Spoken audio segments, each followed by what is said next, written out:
Morning. Make sure we live on. Right, yes, we are.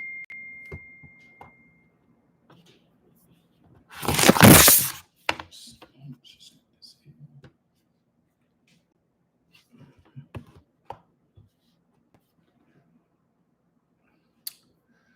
Good morning, Roxanne. Yes, I am late this morning. I went to the gym, and yeah, it has some stress. Which is why I usually try to go after the live. But I know if I say I'm going after the live today, like last week, I'm not gonna go. So,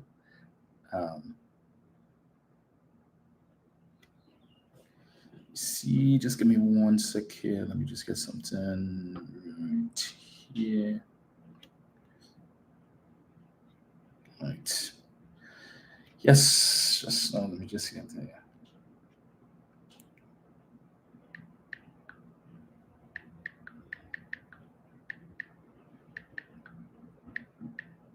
So,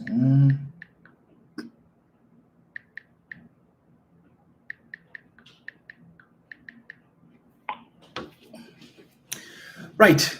Yes, Roxanne, thank you for my brooms. Terrence, Big Trini for Life Cummings. Good morning, sir. Arlene Lewis. Morning to you, Althea. Morning. Shelton Lewis. Morning, sir. Rookman Gangadi. Morning, Rookman. David Clark. Morning. Dexter Thwaites. Morning to you. Merle Durant. Morning, Merle. Neil Francois, always present. Morning, sir. 29 Super C. Kick out the PNM had Dr. Rowley buying a 2023 Mercedes. Like this man, he'd swear he don't earn a salary, right? And he doesn't have business interests. Fed up at him. Terrence Swan, morning, sir. Point Kumana Sharon, morning. Simdom, morning. Yeah, they love Dr. Rowley naming them out. I have nothing positive to post about their leadership or the party that they support. Waste that time. Christopher Serrett, Denise Bramble, good morning to you guys. Jillian Timmerman, morning. Pauline Buckmeyer, morning. Pauline. Mikkel, morning to you. Daniela Williams, Ria Ed, morning to all of you guys. Anna Sisnat, morning. Anna, all the way out there from Canada. Holly Legal, morning. Altair saying Wendell Eversley is my problem playing so holy and promoting his European people.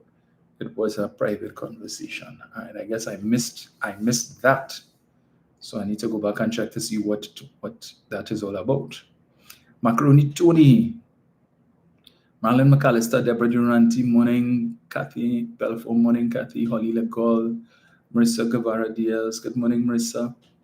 Anthony Joseph, morning to you. Irene Collymore, Natalie F, morning, guys. Rude. What else is there? Jackie Graham, morning. Wazid, morning, sir. Christopher Coffey. Who do we have on Facebook? Diane Charles, morning, Diane. Daniel Knights, morning, sir. Carol Myers, morning, Carol. Yes, sunny morning indeed. Gemma White Isaac, morning. Christopher Coffey.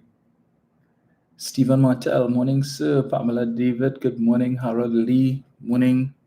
Eva Smith Spivey, morning. Demetri McEwen, morning to you. Bernadette Yates, morning, Bernadette.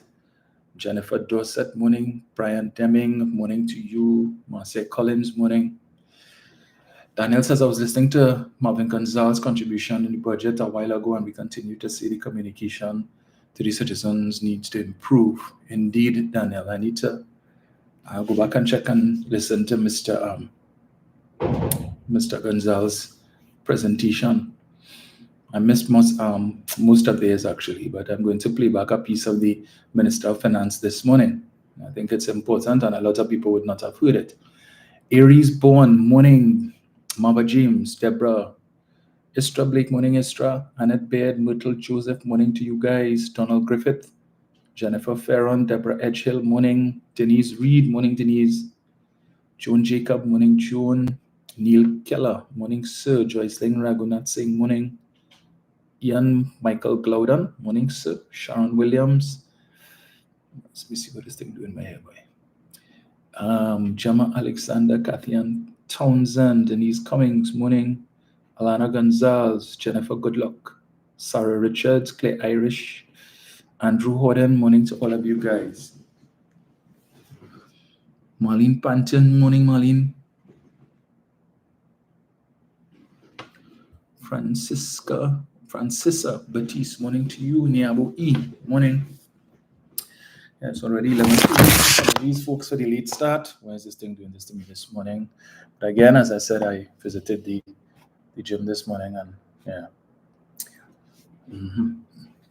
Gotta keep healthy and in shape for this upcoming election. Speaking of election, anyway, I can't say I don't know that is election related, but so the PNM's convention and internal election that was due to take place, I believe, on the 17th of November has been cancelled, postponed. I don't know, but of course, it's causing some. I don't want to use the word consternation, but it has presented itself as a forum for speculation from people who have nothing to do with the PNM, who need to focus on the party business and stay out of PNM business, because when you don't know, it's best you keep quiet, right? And we've also had some persons from the PNM who the media sought to contact for comment. So I would have seen the advert up until earlier last week. In fact, someone would have sent me something showing that the nomination day that packages were available for collection, I think, and nomination day, because persons were encouraging me to throw my hat in the ring again for the position of social media officer, right? But nevertheless, the reasoning for same has not been intimated by the leadership of the party, who would know why.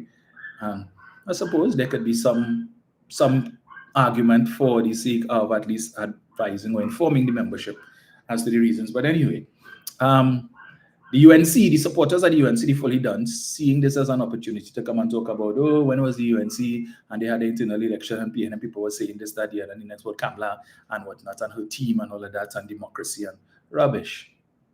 And why and Rowley running scared, and he figured that they will try to replace him, and why isn't he giving the people, the supporters, the membership, not the supporters, the membership, the opportunity to choose their leader? First of all, the position of political leader was not going to be up for contest in November, right? The positions of political leader, chairman, and general secretary are 4-year positions. As you ought to recall, the PNM had an internal election 2 years ago, right? 2 years ago, okay? And we know what the outcome of that was. Dr. Rowley was challenged for the leadership by the likes of one Karen known as Tishera, one Mr.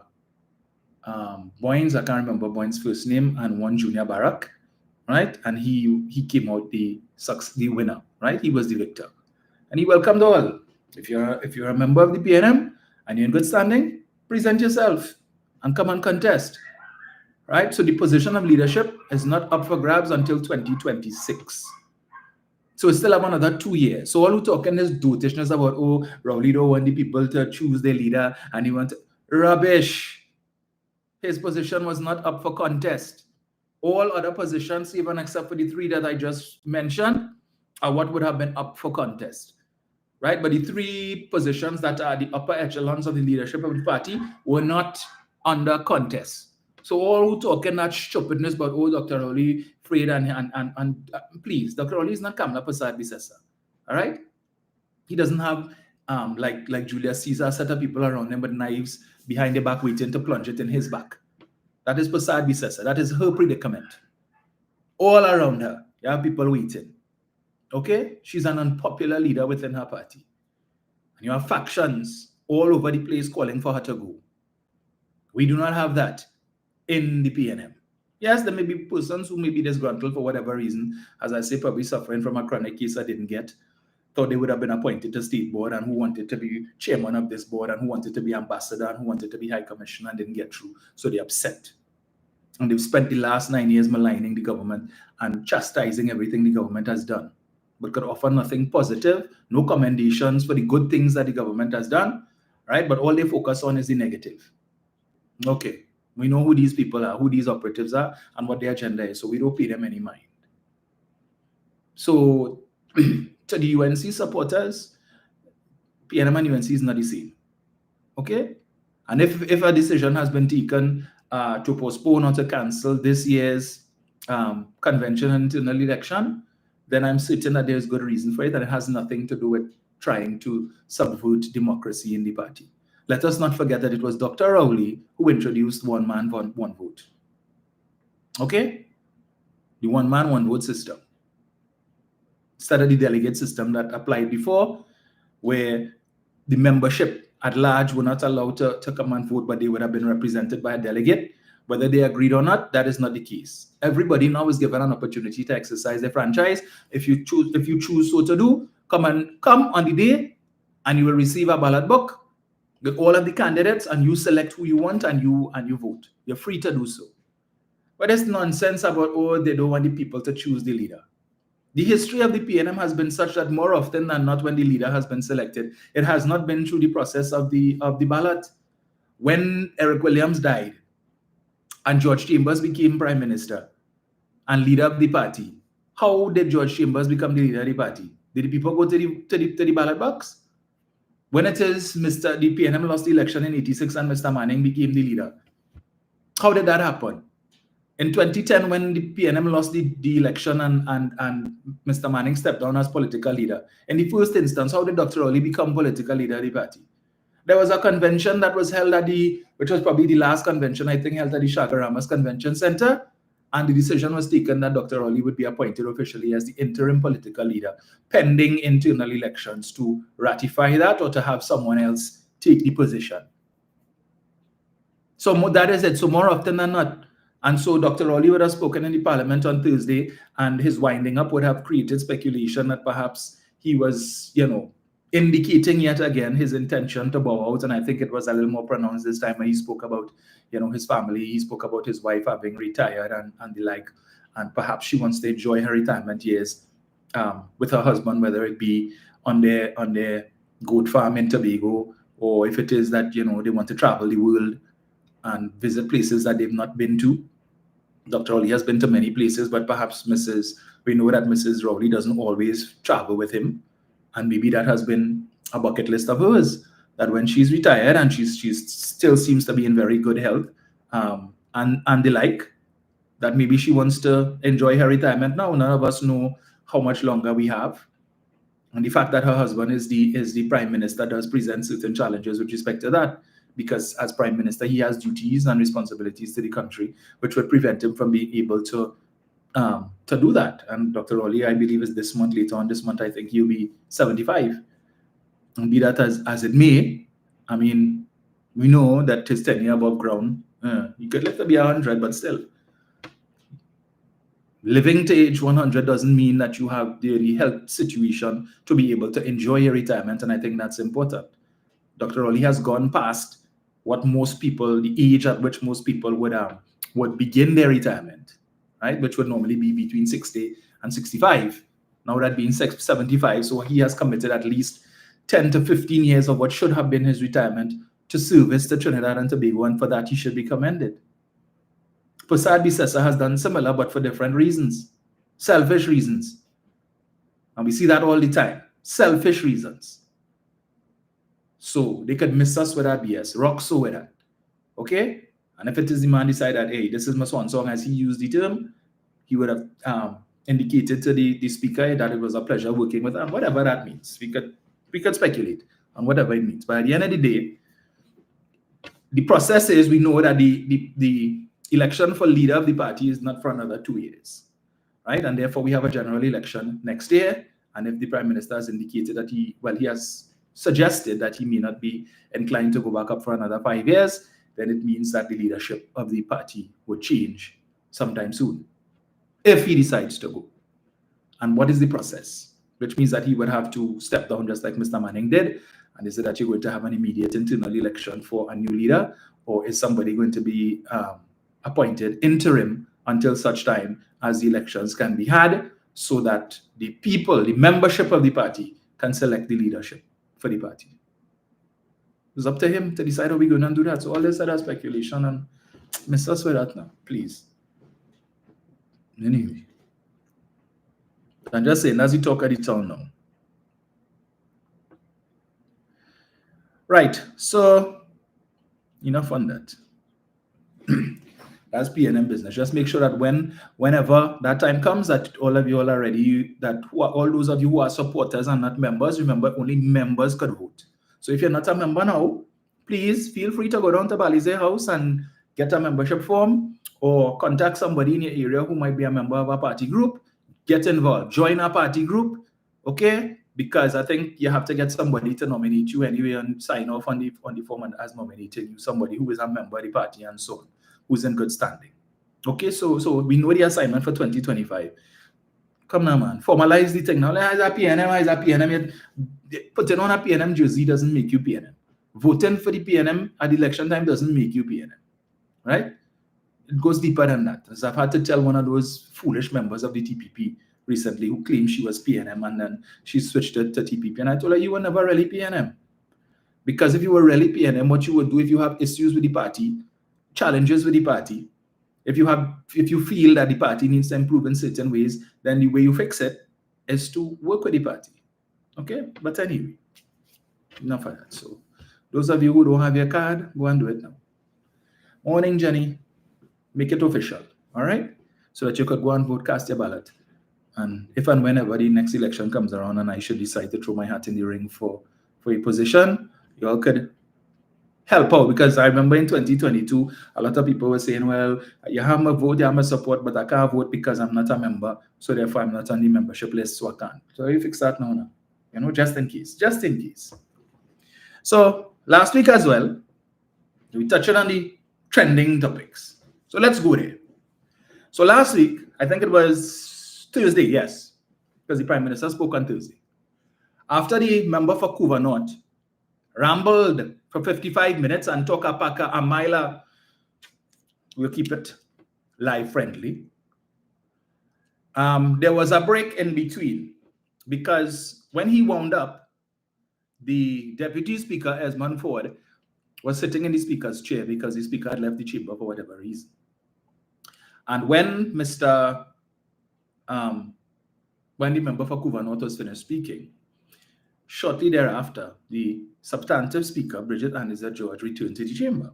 So, of course, the Deputy Speaker had to vacate and the Speaker had to come in. So there was that little interregnum there, that period of time when the chamber, they were not in session. But just prior to that changeover, when Ratiram was finished speaking, the Minister of Finance got up to wind up, right? He was recognized by the chair and he got up to speak, to begin the process of the wind up. And in so doing, he turned on his microphone and he had started to speak, and then the Speaker entered the chamber and Mr. Imbert indicated that he would await Madam Speaker. So in that period of time, there was some picong, crosstalk that I'm certain always takes place in the Parliament, but we don't hear it because the microphones are off.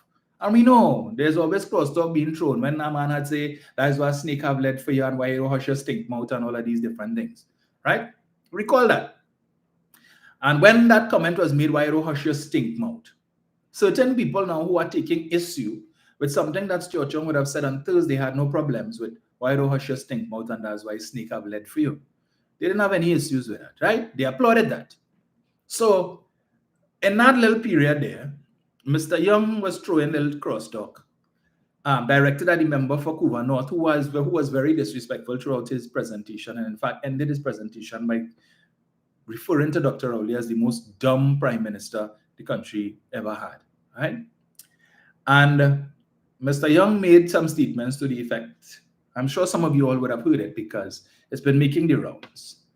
And I think what would have drawn the attention of the public, or whoever would have captured that to create a short clip to post it, was when the Minister of Finance, Colm Imbert, would have made the statement to Mr. Young, boy, what's wrong with you? The microphone is on, right? And that is what probably triggered somebody to play it back and hear what was said. So Mr. Young basically said something to the effect that, the member for Couva North no longer has access to the PTSC buses to transport his girls or his hose, something to that effect, right? And that he would be bringing girls for all of them, including Kamla. And then he went on to say something to the effect that, so Minister Imbert then said, they go into the bathroom, or she go into the bathroom or something, so, and Mr. Young responded. But anyway, it was supposed to have been an off-camera, off-mic conversation, right? But it's pick on pelting, so it might have been loud enough for members opposite to hear. And it was captured, and it's making the rounds now. And persons are taking issue with what Minister Young said, and who calling for him to resign as minister, and who saying he's unfit to lead the PNM and all of that, as if he was named officially as the successor to Dr. Rowley, right? So, as you all always know, hypocrisy knows no bounds with those folks, right? So let me give you all an example. I'm gonna play it. Just now. So I see the Doglaya. Enal Roberts is also taking, interest in the PNM's internal business. Talking about the PNM, don't cancel internal elections and okay. That's not your business, pal. You're no longer a member of the PNM, right? You publicly cut up your membership card years ago. Probably the best thing you could have done for the PNM. Because filth like you, we don't want in the party. You stay right where you belong below the pavement, according to Julian John. When they go low, we go below the pavement. And that pavement that Ratiram kept referencing, we will see more on the pavement and see more on the pavement. That's where you all belong, on the pavement. Right? That type of gutter behavior that we saw displayed in the parliament, it deserves to be out on the pavement, not in the hallowed halls of the country's parliament and the parliamentary chamber. But nevertheless, so Enal Roberts took issue with what Mr. Young had said, right? And this kick out the PNM, running the video, the clip. He posted up on his Facebook page. Here he says, listen to this hypocrite.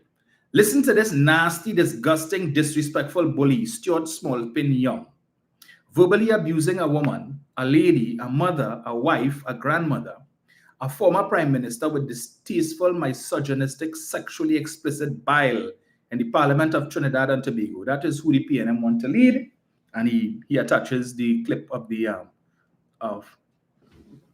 exchange. I'm saying to myself, and I couldn't resist but comment and say, imagine this man, this quintessential hypocrite, coming to chastise Stuart Young about, oh, Stuart Young is disrespectful and a bully and verbally abusing a woman, a lady, a mother, a wife, a grandmother, a former prime minister, with this distasteful, misogynistic, sexually explicit bile. I want to ask this bald-headed lout, right? This low-life rumcock. I want to ask him, when you were doing your Douglas politics and your doubles and coffee and making allegations claiming that the former president, Paula May Weeks, was making appointments based on your words, pom-pom politics, that she appointed Bliss Sipasad as head of the Police Service Commission based on pom-pom politics, or in other words, implying that the former president, highest office holder in the land, was a lesbian, and that she was making appointments based on lesbian relationships. What was that? That wasn't misogynistic. That wasn't sexually explicit. You're fully dunce, consummate clown. That wasn't bullying. And you repeated it on numerous occasions. What was that? When it is that you're all talking your stupidness about Sharon Rowley and how she horned the prime minister with some special branch officer and all of that, apparently you all were the mattress. What was that? That wasn't disrespectful. Sharon Rowley is a mother. She's a grandmother. She's somebody's sister. She's the wife of the prime minister. But that didn't stop the filth in the UNC from repeating that nonsense and saying the nastiest of things, going to lengths to put up pictures of the supposed man, the outside man, the Hona man, to posting a picture of some man from the Indian police service, the Indian police force, and claiming that is his special branch officer and all of that. Tell us now. When it is that you're making claims that the Minister of Education in an extramarital affair with the Prime Minister, that the Minister of Education is in an extramarital affair with the Minister of Youth Development and National Service, and that he and Dr. Rowley are at odds because the two of them sharing the same woman and all of that. Nian Gatsby Dolly is a woman. She's a mother. She's a daughter. All of those things. She's the Minister of Education, the former Minister of Culture. You didn't know that? But your leader, she deserves all her respect, right? All the respect she deserves, but you must come and disrespect women in the PNM when they're making the claim that all of the female ministers owe their position to the Prime Minister because apparently all of them sleeping with the Prime Minister and he sampled all of them. When he was saying those nasty things, you bald-headed clown. That wasn't disrespectful. But you have an issue because George Young threw a comment across the floor that mentioned all of them in the parliament, not just your leader. Not just your leader. And the things that have been said, and he would have made that comment based on things that are in the public domain. Allegations that have been made by persons who were intimately involved in the previous administration that she led, based on confessions that were given to Jack Warner, taped confessions by former drivers for Glenn Ramadhan Singh and other persons who made similar allegations and claims that they experienced these things in the Prime Minister's residence on the few occasions that she was there while she was Prime Minister. Pages being torn out of the book, the visitor's book at the Century for the Prime Minister's residence, all of these things. So when Mr. Young made his comment, it would have been based on all of that is in the public domain. Has Mrs. Prasad ever sued anybody for that? Has she ever come out and said that is rubbish or denied it? But you want to come and talk a pack of rubbish and you vex. But you must disrespect everybody. Right? Everybody you must disrespect. All of these women, you have nothing good to say. That's why you can't keep one. That's why you can't keep one and other people will come and take what you have. Because the one that you was with, anyway, let me not go there. Let me not go down to their level. Needless to say, changing women like, I don't know any woman could put herself with you. Different. But anyway, when he disrespected the current president too, when she was the Senate president, right? Disrespected her inside and outside of the parliament. And he was brought up for comments that he made on his Douglas politics program. He was brought before the Privileges Committee and he had to come to the parliament and apologize to the then Senate president, now president of the Republic. So there's ample opportunity. So miss us with your hypocrisy. Rock so with that. Right? Take that on the pavement. Feed that to the fully dunce, the literati and the waterfront ilk. They like that kind of stupid talk. But for the rest of us, rock so with that. You are the last person should be talking about disrespect to women. Right? Your glass house has no more glass. And right now, the frame and all looking to fall down. So when you want to pelt stone, my friend, know what you're about. Right? Because right now you're exposed. You have no shelter anymore. So in pelting big stone, you could very well see one coming straight back to face. Idiot. But anyway, I move along. Now I say, and all want who so the issue was raised and I spoke about it. And I said, well, that's part of the cause that becomes be taking place all the time across the floor. Nothing new.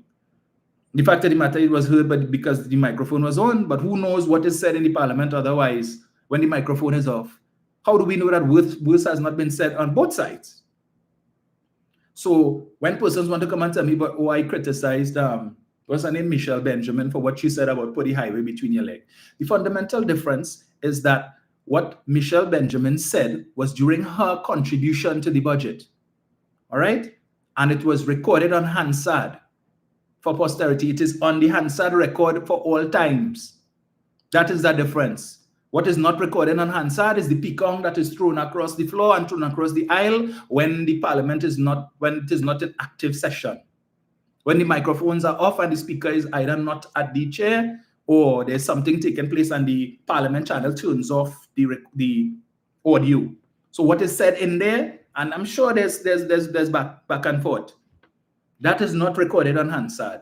So I said Michelle Benjamin could say what she wants about put highway between your legs, but there is a place for that. And the parliament chamber is not for that. If she wants to go out on the pavement and say that, go right ahead. You want to go on the Monday Night Forum platform and see that? Go right ahead. That is the place you could see them things. That's part of the cost in those forums. Right? There, go and say that. But not in the parliament. Not when it is that you have young children looking on. And not when it is that somebody who might be doing research could go and pull the Hansard record and in reading that have to read, Madam Speaker, they could take that highway and put it between their leg. No. The Hansard is not the place for that. So whatever Stuart Young would have said and we would have heard, that is not on Hansard. It is not on the parliamentary record. Right? So I just thought I would put that out there. So who wanted to pretend as if, oh, parliamentarians are supposed to be holier than thou? We know they're not. None of them are. Right? And we don't know what is said behind closed doors when they're in the tea room. Remember the pelting, the so-called alleged pelting of the teacup and all that foolishness. So I tell them, rock so with that stupidness. Go so with that. So the leader of the opposition, as we all know, had asked some questions of the Prime Minister during her presentation in the budget, right? Her response to the budget 2 Fridays ago. She was concerned about certain figures that she saw, or that she, that she would have seen in the books, the big books that they're going through now under the Standing Finance Committee. She was concerned of this 400 million allocation to the Prime Minister's office, and she was concerned about the 50 million allocated to the Prime Minister under the heading of entertainment and something else, because the Prime Minister previously would have gotten less than $1 million for that, and now it went up to $50 million in an election year, and they want to know what that is for, and it is curious and so on. And the Prime Minister would have given an initial response to that when at the meeting that was held in Belmont. Same day, she asked the questions.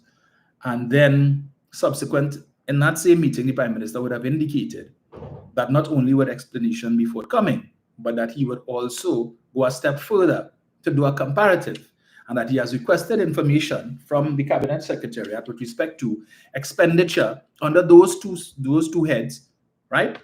While Persad Bissessar was Prime Minister 2010 to 2015, in comparison to the expenditure under him from 2015 to 2024. And in the Parliament on Thursday last, the Prime Minister made good on his promise to provide us with that comparative. But I saw the usual bacchanal media, the pro-UNC media, and the Prime Minister, and I think the Prime Minister might have referenced it, and also the Minister of Finance, which you'll hear shortly. Anyway, right. So the Prime Minister responded, right? But it's interesting that when the Prime Minister did so, now the 2 people from the opposition bench who asked the most questions of the Prime Minister in relation to certain allocations in the national budget for 2024-2025 was the leader of the opposition and the Member of Parliament for Oropuch East, the quintessential clown, Rudal Munilal. They asked all these questions, these burning questions, and they want the answers to it. Now, one would think if you were really interested in getting the answers, you would have made yourself present in the Parliament on Thursday when the Prime Minister was speaking, because your questions were directed to him, and you would have expected that the Prime Minister would have responded or given some answer or some semblance of an answer to your questions on Thursday, and therefore you should be in the Parliament to hear what the Prime Minister had to say. Interestingly, conveniently, neither one of them was in the Parliament chamber while the Prime Minister was on his legs. In fact, it is noted that both of them entered the parliamentary chamber seemingly arm in arm, or rather with Mr. Munilal being used as a human crutch for Persad Bissessar. Both of them entered the parliamentary chamber at the exact same time, just as the Prime Minister was wrapping up and saying his last few words. So by the time both of them would have had their seat, the Prime Minister would have already finished speaking. And it wasn't no coincidence. They would have both been on the parliamentary compound, I am certain. More than likely, Persad Bissessar was sitting in her office, taking in the Prime Minister's contribution on the television in her office, and then timed it. And when it is she realized that his time is almost up, they decided, well, let's go to the chamber, rather than face the Prime Minister. But she couldn't, because she knew what would be the expression on her face. She didn't want to run the risk, perhaps, of the camera panning on her face when the Prime Minister would have quoted for us the figures of what they spent in 5 years as compared to what he spent on the same items in 9 years, right? But that's not important for the fully duns, because when, and Persad Bissessar, they know exactly what they do. If it's one thing they know how to do is to manipulate social media and to manipulate the official media, the print media, the electronic media, and to put information out to the public domain to create couture and bacchanal and to incense the wider public. Because they know when the truth comes out, the media, the official media, not social media, the print and electronic media would not be inclined really to highlight the facts as they are inclined to highlight the bacchanal and the couture. So when she, in her presentation or in her response to the budget, made a reference to this 400 million and 50 million, it wasn't because she wanted answers. She couldn't care less. Because she knows. So when it is, you see, they come and they talk about the PNM thief and corruption, they don't believe that, you know, because they know the PNM has a history with respect to governance. So all these allegations that they make on who thief and how much they thief and all the speculation, they don't really believe that. They don't.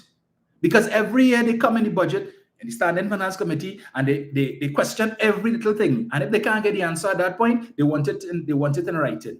And then they get it in writing, and do they ever come back to say, well, we had requested this and we got it in writing, and this is and this shows bubble or whatever, and there needs to be further explanation? No, they don't ever. So they ask for things in writing, but they're not really interested. But they just mention it so that it could be published by the media, so that the citizenry who they know doesn't have access to the big books, the yellow book that they're going through, line by line and subhead and line item, so on. So we don't have those books. So we would not see what is in there and the granular details with respect to allocations. We would not see that. So they feel because they have the books and they need to bring it out there and create this narrative that is bubble and corruption and the government wants to thief. So Rowley get $50 million for entertainment and $400 million under the OPM. And you know that he's going to use that for this and that, but they couldn't pay public servants a decent salary. They give public servants 4%, but Rowley get $50 million to spend on fet after fet after fet, according to that clown from Cuba North. That's what he keep repeating. Fet after fet after fet after fet. He wouldn't know about that. I had the displeasure of working with him for about 2 years in another place. I'm crooked than Miss Howard Cat. But anyway, that's a story for another time. Right? But what he talking about? So they put it out there into the public domain. And they know even when the facts come out, it wouldn't matter. Because the public already incensed and they vex. And they want to hold on to that anger. Because everything else that they were upset about before, every time they put out something in the public domain and the facts come out, it always shows the PNM or the government in a positive light. So the negative that the UNC tried to create, when the facts come out, it shows a different story, like the 2.6 billion and the 700 million and all of that. So it have some people who just want to hug up. I need something to be vexed with the PNM about because I just don't like them and I don't want to vote for them. But I need to be justified in my spirit as to why I hate them and I don't want to vote for them. Nobody forcing you to vote for them. Just don't vote. Right? But the fact is, there are people out there who don't want to hear the truth.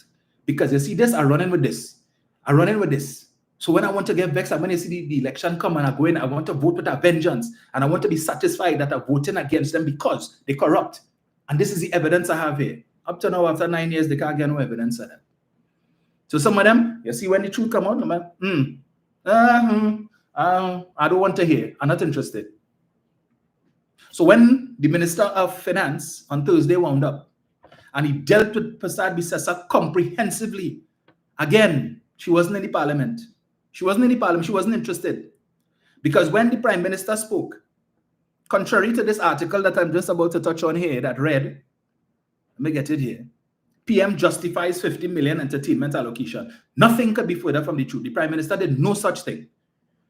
For those of us who would have listened and watched the Prime Minister on Thursday, he started off and he said, that 400 million, the Minister of Finance will deal with that. The 50 million, the Minister of Finance will deal with that. Because those allocations were made by the ministry based on requests that would have come to them directly by UDOT, right? And so the Prime Minister had nothing to do with that. And during the Standing Finance Committee, which they're going through now, I think they have about 3 more days or so. 3 more days, right? No, Friday, about 4 days or so. They have further with respect to that. That it is the Minister of Finance who will speak for the allocations to the office of the Prime Minister. And he will field the questions from the opposition with respect to that. I wait to see if any of them going to come back and ask for an explanation with respect to the 400 million and the 50 million. Because they know Mbut's set like a mapipi waiting for them. Because he has already given a comprehensive explanation for that. But let them come back again and they know how Mbut is. When they come with stupid questions. If it's one thing he loves to do is to let them know it's a dumb question, right? And I'm sure he's waiting for them. So let's see if Prasad Bisesa will present herself this year, because normally she would just show up for 1 day out of the 5 for the Standing Finance Committee to ask 1 question or 2 questions. So let's see if she will show up to ask any questions in the coming days. This 400 million that she's so concerned about. And even, you know what's even worse? Is that even after the Minister of Finance would have spoken to that issue, to those 2 allocations, and given a detailed explanation, as I will play for you shortly, that clown from Kuvanot, when he interrogated the Minister of Youth Development and National Service, you know, he still come back with that dotish talk about, yeah, but 50 million allocated to the Prime Minister for FET after FET after FET. I don't know. It's like, not only does he sound dumb, but apparently he is dumb. Like, it just don't stick, because for most of them, the space between their ears is just a cavern. All they have inside there is an echo, nothing else. Vacuous. The same thing, he come talking about the 2.6 billion that unaccounted for and missing, despite the fact that that has been denounced on several occasions. The auditors have completed the audit. The auditors from the Auditor General have completed the audit, the Auditor General's department, and they are satisfied. They told the staff at the Ministry of Finance, we are satisfied with the allocation and the explanation for this 2.6 billion. We have seen the documents. We understand what happened. We accept it. Yes, we good. The only person who refused to accept and who went down to the wire is the boss. And it will all come to naught. Because I'm certain after she goes and she visits the central bank and she sees the process and she understands that she's not going to come and speak about it. And hopefully that matter will die a natural death, so that she doesn't have to admit that she was wrong. But even the Central Bank Progress Report, which is an official report, an official document, speaks to the errors and the challenges that were experienced in the early days, the teething problems of the electronic cash system. But even that and all is not sufficient for him. And he will continue to push that, and continue to push it for the illiterati and the fully dunce, who don't want no explanation. They don't want no truth, because they hug up that for the past few months and figure it was an aha moment and running with that. And despite the fact that it has been debunked from several quarters, they're not accepting that. I'm sure even if Jaiwanti herself come and say, okay, we looked at it and this is what in fact happened. There was an error, a double posting with this thing, and right. They still wouldn't accept that. You know, they would say they threatened the Auditor General and they probably threatened to fire her or something so. And that's why she's saying that, but that is not the truth. Because they want to hold on to their truth or their side of the truth, and they're not moving from that. So it's a waste of time. But again, I make the point that is what they do. They put information into the public domain that they have no interest in the truth. And they know that once it takes root and it's out there, no matter what facts come out, it's too late. And that's exactly what they did with that 50 million and that 400 million. Guardian dated the 11th of the 10th, 2024. PM justifies 50 million entertainment allocation. The Prime Minister did no such things. Prime Minister Dr. Keith Rowley has defended the 50 million allocation to the Office of the Prime Minister for Entertainment and Functions. Opposition leader Kamla Persad-Bissessar had taken him to task during her budget response last Friday, accusing him of fetting while telling the rest of the country to hold strain. In response, Rowley yesterday said he has always been frugal at the Prime Minister's residence, the Diplomatic Center. He also insisted that from 2010 to 2015, the People's Partnership spent much more on operational expenses and events than his government. He said when Persad-Bissessar led the government, this totaled to 170 million, but from 2020 to 2024, his government spent a total of 50 million, 37.9 million on operating expenses and 12 million on events.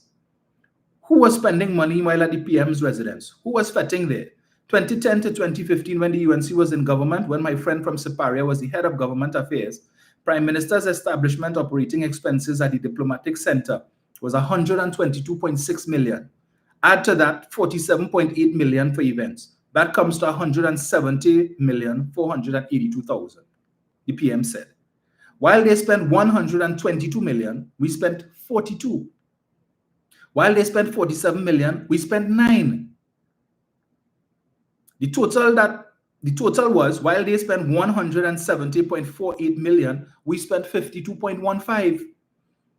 And I have to come here and to listen to the opposition leader trying to mislead the country that some kind of splurging is taking place at the Prime Minister's residence.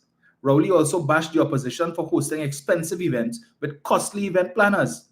He said at a cabinet retreat, the event planner was paid $173,000 and the event cost $345,000. At an event for the Venezuelan president's visit, the event planner's fee was $96,000 and the event itself cost $35,000. But you know what?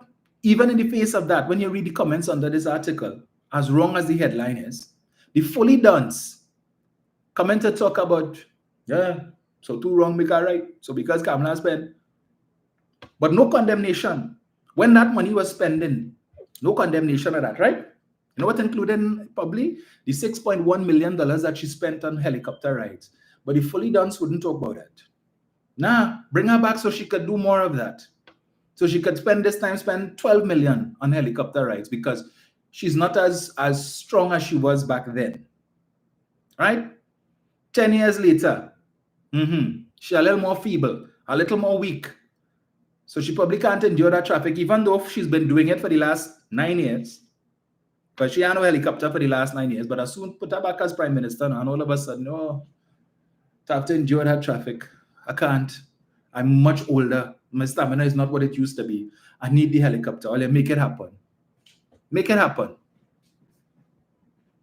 But as I said, nowhere in there does the prime minister justify any 50 million for entertainment allocation, because there is no 50 million for entertainment. As you will hear, the Minister of Finance will indicate that money has nothing to do with anything about entertainment. So the prime minister can justify something that does not exist. And just as he indicated that that money is to pay UDOT for things that they would have done with respect to the maintenance of certain public buildings that fall under their ambit and for which they have not been paid for the last 6 years. They were paying for these things from the monies that they're getting from the Hyatt, the monies that they're getting from the many NIBDEC car parks that they have around Port of Spain, the monies that they receive as project managers for several state projects. This is what they were taking the money from to pay for these things. And they indicated to the minister they're no longer in a position to carry these costs, and therefore they made a claim and submitted their invoices for these monies. But you think the media will make a focus on that? Ask the average citizen. So did you hear the explanation given by the Minister of Finance with respect to the allocations to the office of the Prime Minister? You know what I tell you? No.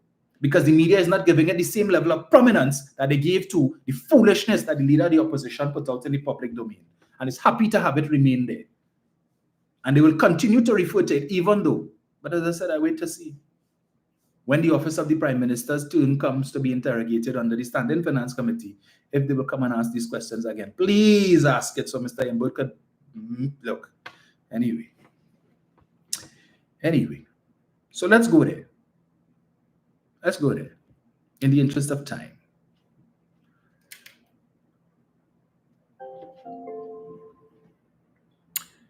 I just want to play just a little bit of the Prime Minister.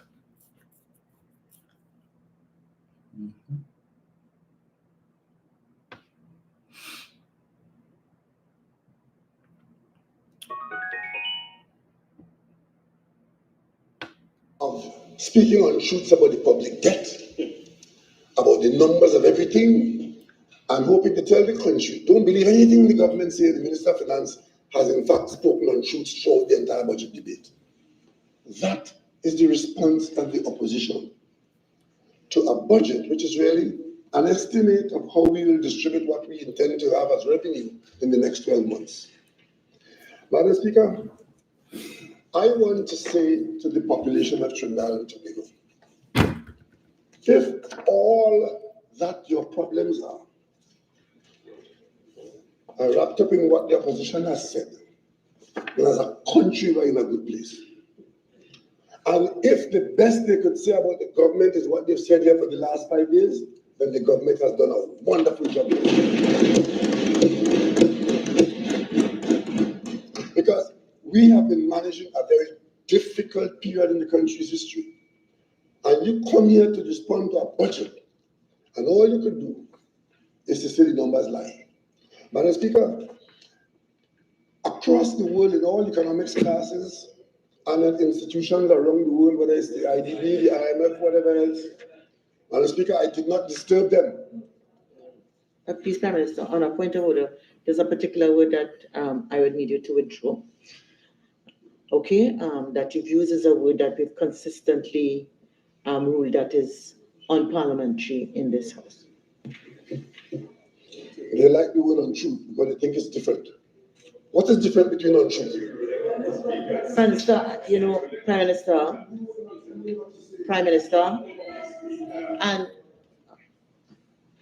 Prime Minister, we've ruled consistently that that's not a word, that is parliamentary.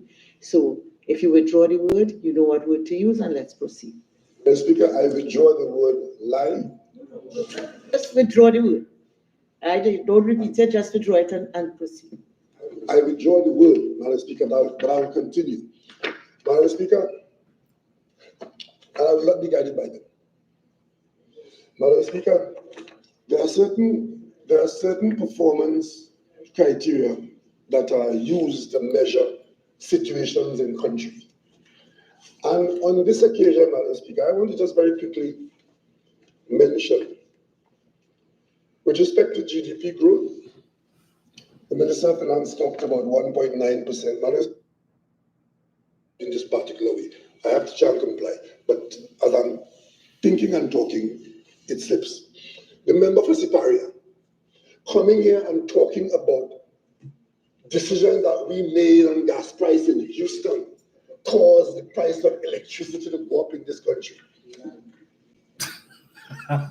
Madam Speaker, I want to say it again for the nth time to my colleagues on the other side. And I hope now the five down there will believe me this time because they're down there now. We did not, Mr. Young Minister, the member for Port of Spain Northeast, and myself, Diego Martin West. I can't talk to myself now.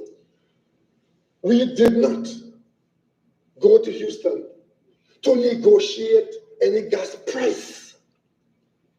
We went to Houston urgently because the contract and the negotiations between BP and NGC had broken down, and there was no conversation taking place about a gas price that was sorely needed in a situation where the entire Point Lisas estate was at risk. As Prime Minister, I took the responsibility with the Minister and the Office of Prime Minister to go to Houston, to meet the decision makers, to pull them together, and to get them talking to NGC again. That's what we did. Why is that so difficult for you all to understand? It's either you're dumb or you're wicked. Coming here and talking about raising up electricity rates. Madam Speaker, that decision to bring them back immediately to talk resulted in a gas price being arrived at and immediately freed up. I would like the Prime Minister to withdraw the word dumb. Continue, Prime Minister. Point proven. Madam Speaker,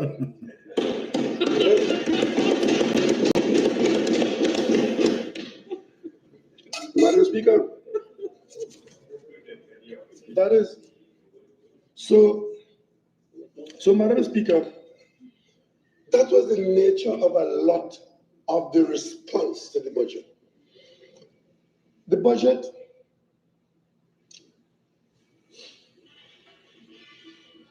drew some highlights. Would the person with the offending device leave the chamber, get their device under control, and they could return? Whoever it is, kindly leave the chamber.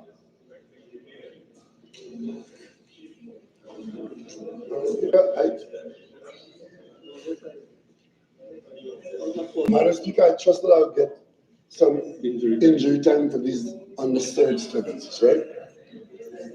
So there are a few things that came up that I want to respond to just to make sure that the record is straight. There are about 4 or 5 issues that I am required to respond to in my portfolio, but I'll come back to that in a minute. But I want for the record to deal with this statement made by my colleague from St. Augustine because it's fundamental to the politics and the belief to the next election. And that is that the UNC repealed the property tax. Madam Speaker,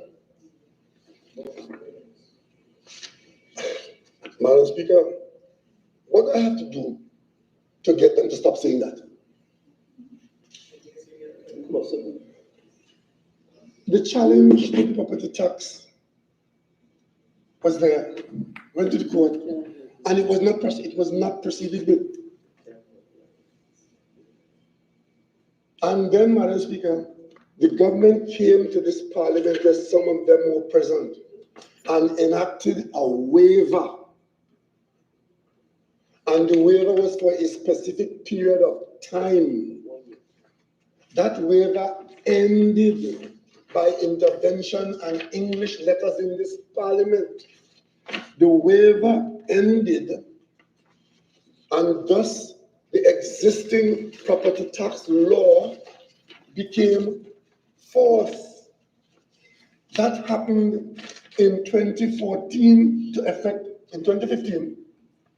So when we came in September 2015, the following couple of weeks, 1st of October 2015, the waiver would have died, the waiver would have expired, so the Property Tax Act became in full force. I want to repeat that. As a result of a position taken here by Minister Larry Hawaii of the UNC in this case, the waiver that was being enjoyed, put there by them for political reasons, axed the tax. The axe became dull, and there was no axe after September of 2015. I became the leader of this team as Prime Minister on the 9th of September 2015. And from the 1st of October, the first of the new fiscal year, the Property Tax Act came back into force as enacted by the PNM. It was never repealed. And I don't want to use the word again because I don't want to annoy my colleague from Cuba South, but it applies to St. Augustine. Madam Speaker, all of that is meant to fool the public, because some people in this country trust them to speak the truth, but they're selling the pig in a bad market. They have a difficulty with speaking the truth. What they did, they went to court and argued against the tax that I was paying since I was 17 years old. And in the court, one little strand of the argument was supported in the court and resulted in the court asking the government to create a new role. We had to go and find 200 houses individually assessed, half of the population of houses in the country, before we could put the law into force. And it took the government probably, 36 or 48 months to do that. So that's what we're doing all the time. We did not grant a waiver, but we were complying with the court order to create a new role. And as you created the role, they created manima up and down about the whole question of the valuation and the property tax. And Madam Speaker, let me just end on this note on this point. At the end of the day, this government is levying and receiving property tax. Is it 2%? 2%. You know what? When they removed the waiver, you know what they were asking to do when they tried to do it? Was 7%. They had set out to collect the tax at 7%. It is now 2%, but they're still out there harassing the public. Property tax, property tax, property tax. Mischievous underminers that you are. Madam Speaker, the next big point that came out of the budget debate, making headline, is that the Prime Minister somehow sequestered $400 million for himself in his ministry, and they used ghost buildings to do it. The opposition leader is a self-appointed senior counsel. Gone to a press conference after she had 3.5 hours to talk to the country about the budget. Gone to a press conference to make that ridiculous statement, but I waste no more of my time on that. I expect the Minister of Finance to deal with that. Gone further, the Prime Minister has put $50 million in the budget for fetting at the Prime Minister's residence. Let me just point out something to the country and use my time to do that now. Upon having the responsibility for forming a cabinet in this country, one of the things I did was to operate a smaller cabinet than the previous Prime Minister. This cabinet has 23 members. Madam Speaker, our expenditure has always been frugal at the Prime Minister's residence at the Debunking Center, where it's a complex compound.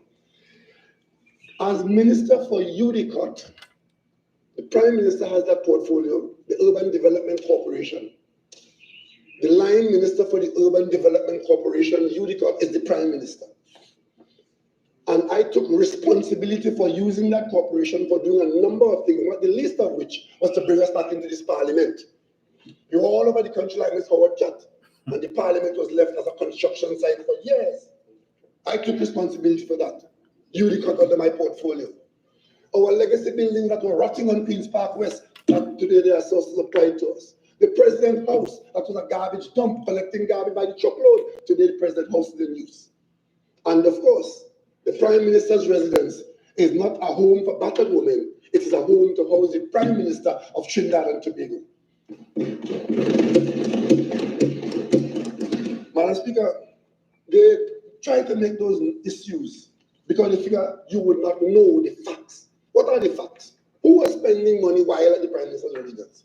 Who was fetting them?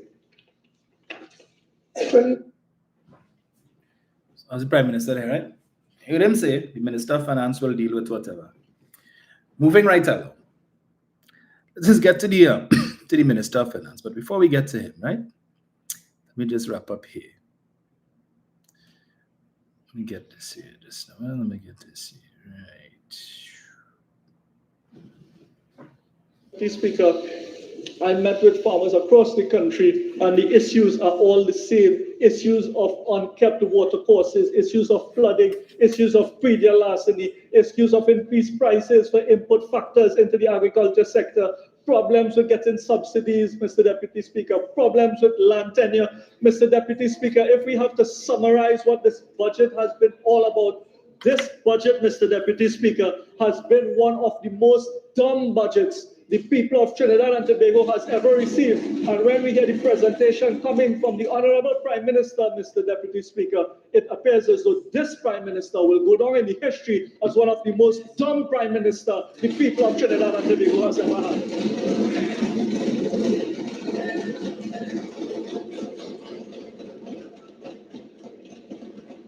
I recognize the Honorable Minister of Finance. So you heard him there, right? This Prime Minister will go down as one of the most dumb Prime Ministers this country ever had. Well, let us listen to the Minister of Finance tell us how dumb Dr. Rowley's predecessor is, was, is, still is, and will remain. Right? And this is not the first time. But let's go. Let's go there. So let's go there. Let me get it here. That's no. Let me see here. Where is it? Give me 1 second. Office of the Prime Minister was allocated $30 million, and that the Let me roll back just a little bit. Right. in terms of the information that the public will receive during this wrapping up. I had someone to go through the response of the Leader of the Opposition to the budget statement. Listen carefully here. Right. And to write for me the most egregious untruths and the most ridiculous, absurd statements made by the member for Siparia. Let me deal with, many pages, but let me deal with the most ridiculous one.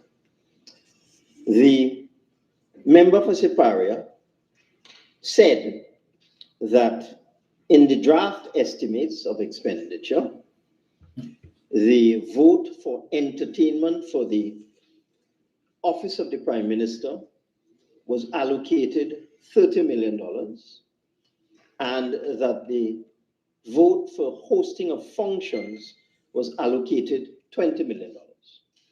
And the member for Siparia added those two numbers together to get $50 million, and then began a tirade about $50 million for FET, repeated by all her subordinates on the other side, and gleefully carried by certain media houses who seem to have this habit of just repeating whatever nonsense is uttered by persons opposite. So, having heard that and being aware of the facts, being aware that the Urban Development Corporation had, since 2016, been covering the expenses at the Prime Minister's residence, at the Diplomatic Center, and the expenses for the establishment at the Office of the Prime Minister, and for functions and conferences and seminars and so on. The matters that are contained in those two particular votes, being aware of the facts that since 2016, the Urban Development Corporation had been carrying these expenses without being paid by the state.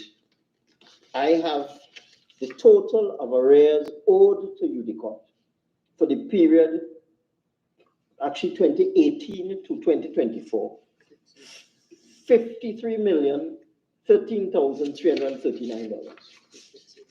For 6 years, $53 million in arrears. These are expenses that UDOT had been paying on its own, using its own revenue that it gets from the operations of the Hyatt and its car parks and so on.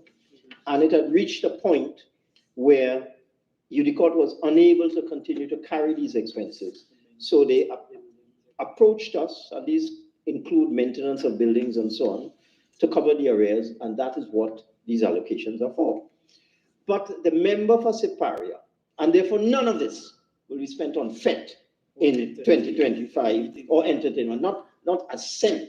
It's to clear off the arrears owed to UDOT for the last 6 years. But be that as it may, I thought it was appropriate when I heard all of this to go and take a look for comparative purposes and see what kind of expenditure had been incurred under these same votes: official entertainment, expenses of the Prime Minister's establishment, hosting of conferences, seminars, and other functions, when the member for Siparia was Prime Minister.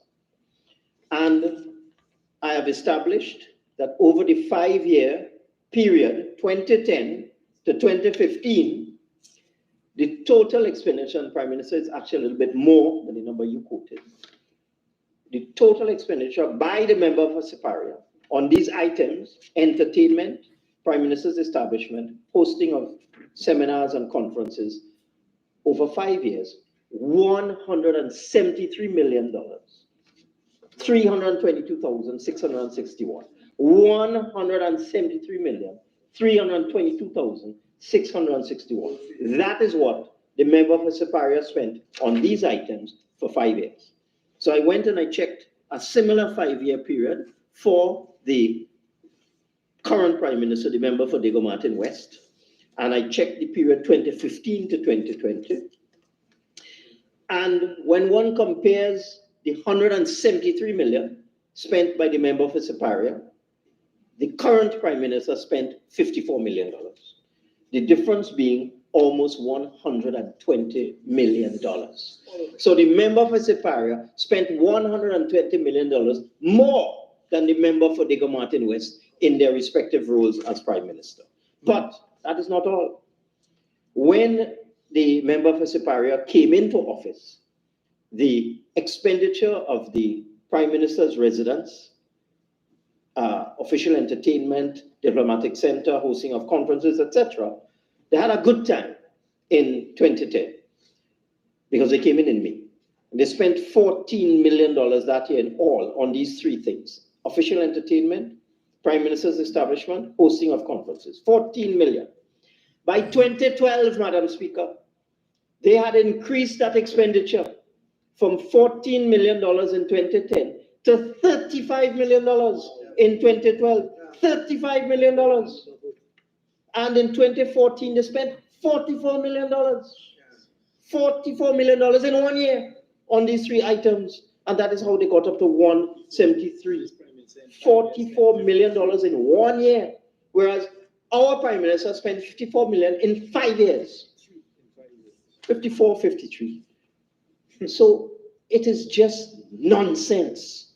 There are arrears, there's a whole list of bills that we have to repay UDOT for the last 6 years, and the expenditure pattern of our Prime Minister was averaging about 10 million a year, while the expenditure pattern of their Prime Minister was 3 times that, $30 to $40 million a year. And the member for Superior has the gall to come in here and talk about 50 million for FET. They spent $44 million FETing in 2014. So that's that. For that, and I wouldn't go into details about, what is it, $300,000 on roti and $1 million on shrimp. I wouldn't go into that. But that's what used to go on when the member for Superior was the Prime Minister. They love shrimp. Let $1 me million? move on to the other scandalous allegation, the $400 million. And the member for Superior should know better, because when she was Prime Minister, the Urban Development Corporation was doing the same thing that it is doing now. It was the government's project management and construction company, building hospitals, health centers, police stations, community centers, the same thing. And currently, I asked UDOT to tell me, out of the $5.1 billion or $5.2 billion PSIP that we have for fiscal 2025, how much of that will the Urban Development Corporation spend in fiscal 2025? And I have a list. We owe them at this point in time for money already spent on the Ministry of Social Development and Family Services Head Office, Election and Boundaries Commission Head Office, Point Fortin Administrative Complex, redevelopment of the Port of Spain Hospital Central Block, Ministry of Sport and Community Development Community Centers Portfolio. I read out a whole list of community centers in the budget statement. Ministry of Sport and Community Development Sport Development Portfolio, because UDOT does all that as well, all of the sporting facilities in Trinidad. And they also spent money in Tobago. They are currently owed $318 million for work already done for the government as TT, and $13 million with respect to the redevelopment of the Central Block. That's what they owe right now. You add up those two, you're going to cross $400 million. That alone will eat up the $400 million that we have inside of there for them. But in addition, between October of this year and December of this year, in terms of all these projects I've just mentioned, including refurbishment and the new projects, refurbishment of the Gene Pair complex and so on, we will have for them another $178 million Trinidad dollars, $19 million US dollars. Again, the US dollars is for the Central Block. And then take it to September 2025, where in our PSIP you have an administrative complex in Arima. We continue the EBC head office, the Social Development head office, the Point Fortin administrative complex, Gene Pair complex, the Central Block, community centers, sporting facilities, and so on. We will have another $308 million for them, and US 26. When you add up all of that, what UDOT has told me is that they require $1.2 billion for the projects that they undertake on behalf of the government for the people of Trinidad and Tobago. Every police station, fire station, community center, sporting facility, hospitals, they do all of that. Swimming pools, they do all of that.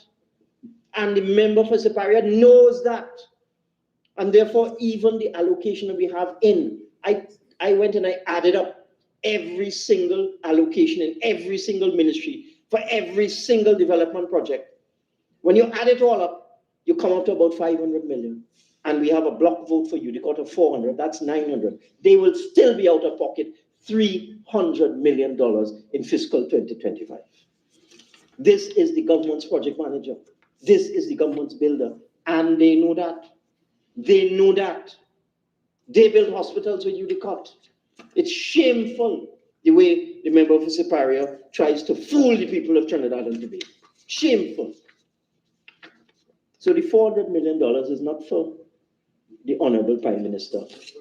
Not, no, I'm afraid I cannot say that word, Prime Minister. It is not for this honorable member for Dagobah West, our Prime Minister. That $400 million is not for him to put in his pocket and let him share goodies around. That's the kind of nonsense we're hearing from the ghost projects. There's a PSIP with $5.2 billion in it, and UDOT is implementing 20% of that. Do the maths. 20% of $5 billion is $1 billion. Come and talk nonsense about $400 million on ghost project. It's shameful. Well, let me tell you what is also shameful. It is shameful that somebody who was Prime Minister for 5 years and 3 months doesn't even understand the estimates of revenue expenditure that I have placed on this table 10 times. 10 times I have placed estimates of expenditure and revenue on this table. 10 times. When the Honorable Member of Mr. Parish was Prime Minister, her ministers would have put estimates of revenue and expenditure at least 5 times. And it is shameful that a former Prime Minister, look at what she said. Look what the Honorable Member said. She went into the budget estimates and she heard me say that revenue for 2025 is $54 billion. But when the Honorable Member tried to add up, all she could find was $52 billion. So $2 billion or $1.6 billion missing. One set of noise. And I must explain. It is shameful. Yes, call a press conference. It is shameful. After all that, those years in Parliament, 5 years as Prime Minister, 10 years as opposition leader, that the opposition leader does not know that there are certain things that are not appropriated into the consolidated fund. You're supposed to know that unemployment levy is not appropriated. Green fund is not appropriated. Not appropriated. So we have $1 billion in green fund for 2025, 600 million in unemployment levy. That's 1.6. Added to the 52, you get 54. It is shameful that a former Prime Minister and somebody with 20 years experience does not know that. Shameful.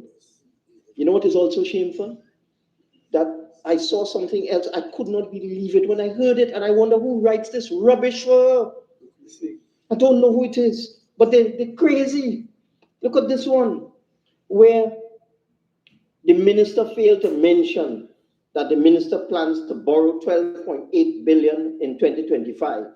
Therefore, the revenue in 2025 would be 65.5 billion, and that is before you add capital receipts and rubbish, rubbish. Yes, rubbish.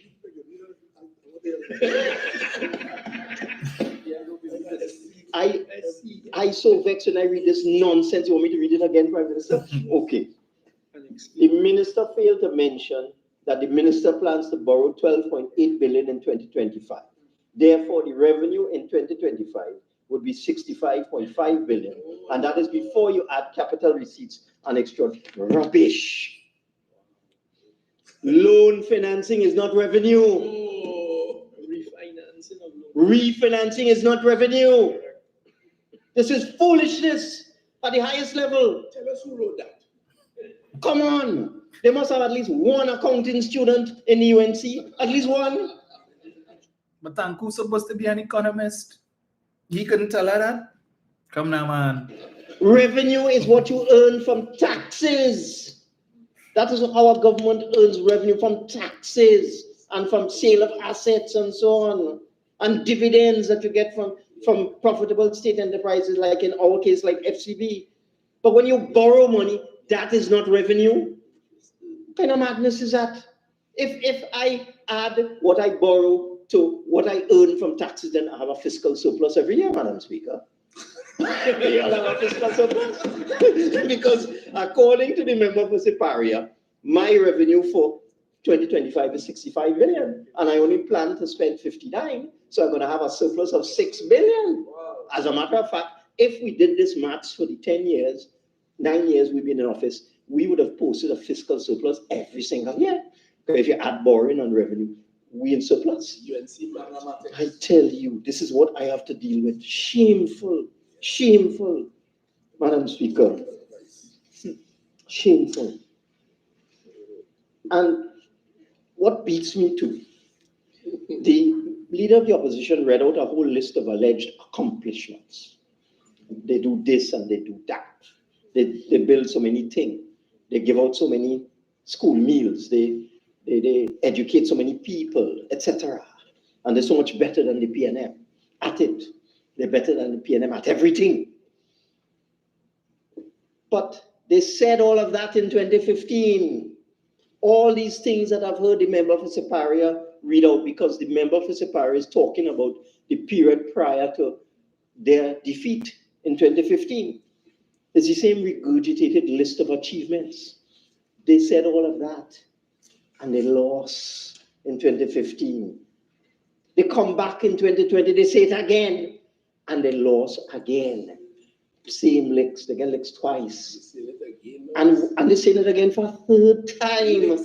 It's licks again. When will the members of the opposition understand? Nobody's interested. They were not, the population was not interested in 2015. They're not interested in 2020 about all these imaginary achievements of yours. They're not interested. And they won't be interested in 2025. So please, through you, Madam Speaker, spare us the nonsense. Nobody's listening to that nonsense. Only the fully dance. That is so true. Look at this next set of madness here. That the minister intends to borrow 12.8 billion in 2025. And this means this government would have borrowed 119.8 billion in 10 years. Stupidness.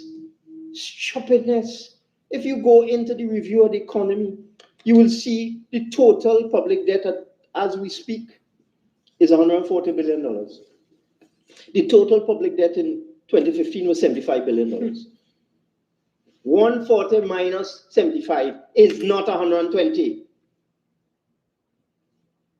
That is not even schoolboy mathematics. The increase in debt over the last 9 years is 65 billion, is not 120. Where's this nonsense coming from that the government has borrowed 120 billion? You know what they're doing? And they do it over and over. And even when they're corrected, they still continue with this stupidness, you know. When we go to refinance debt, so let's say we have, and we do it all the time with respect to debt taken out under the UNC, because we have 15-year, you have 20-year debt coming up for maturity. The government has a choice. It can repay debt.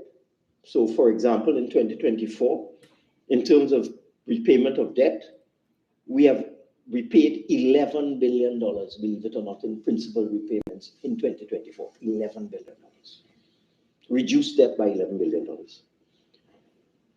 And then, as that's one option, you pay it off and you use your revenues to pay it off, or you refinance. Standard. So let's say a loan that was taken out in 2013 or whatever comes up for repayment in 2025. We have a choice. We pay it off. If we have the money, we pay it off. If we don't have the money, we refinance. But if that $1 billion debt is refinanced, that is not net borrowing, because you're taking the money that you have to pay off the billion that was incurred in 2013. What the member for Separia keeps doing over and over and over is saying, they borrow 10 billion, they borrow 15 billion, they borrow 20 billion, adding refinancing to new borrowing. Nobody does that. Intentionally misleading. Misleading the entire public. That is why, when you look at the numbers and you see the net public debt is now 140 and it was 75, it means we borrow 65. Because 65 and 75 is 140, by the way, member for Point of Peer. You should let your leader know 65 and 75 is 140. It means that the net increase in debt is 65, not 120. But when you keep adding refinancing and you don't take into account principal repayments. That is how you come up with this kind of foolishness. And that was a prime minister. And I have to listen to that. And the little children outside have to listen to that. And some of them, and university students listen to that foolishness, that loan financing is revenue, that refinancing increases the public debt. Awful. I heard the member for, what is that one there? Kuvana was just ranting and raving about a statement made by, yes, Kuvana. Ranting and raving about a statement made by the Prime Minister about a piece of legislation that CARICOM is currently finalizing to ban it. So, and it goes on for another half hour or so, right? Or another 40 minutes or so. I'll probably maybe Tuesday, play some more of it, right? Because what the minister speaks to and references, it's worthy of listening. So if you have the time, and you could always go on the Parliament channel on YouTube and pull it up and listen. I don't know who's gonna kiss so you when I'm gone. let me just get this here. Right. But just needless to say, it was worth listening to. All right? I'm looking in the interest of time. Let me take this call here. Just now. Hello, good afternoon. Yeah, good afternoon. Good afternoon, sir. Are you hearing me, Mr. Rowley? Loud and clear. Are you hearing me, Mr. Rowley? Loud and clear. Okay, fine. Now, just a couple things I would like to say. I crave your indulgence for no more than 2 minutes. Proceed. I know a lot of people want to get in, so no more than 2 minutes for me. One. I just want to revert to what we would call a broken record or a beaten theme by this character, this wretch who is given prominence every Sunday in the Express. This character called Ralph Maraj.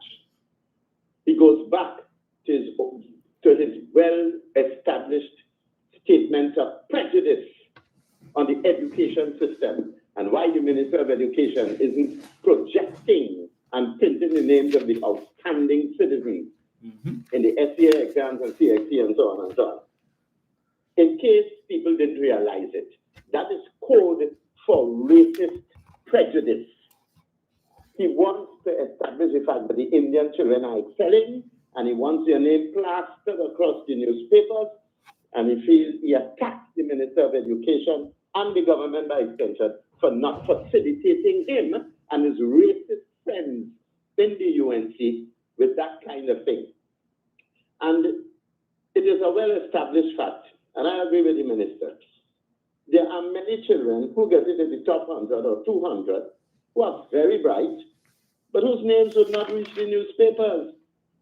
Every child cannot be a scholarship winner, but there will be many bright children who will enter the secondary school, what we call the better school, and excel.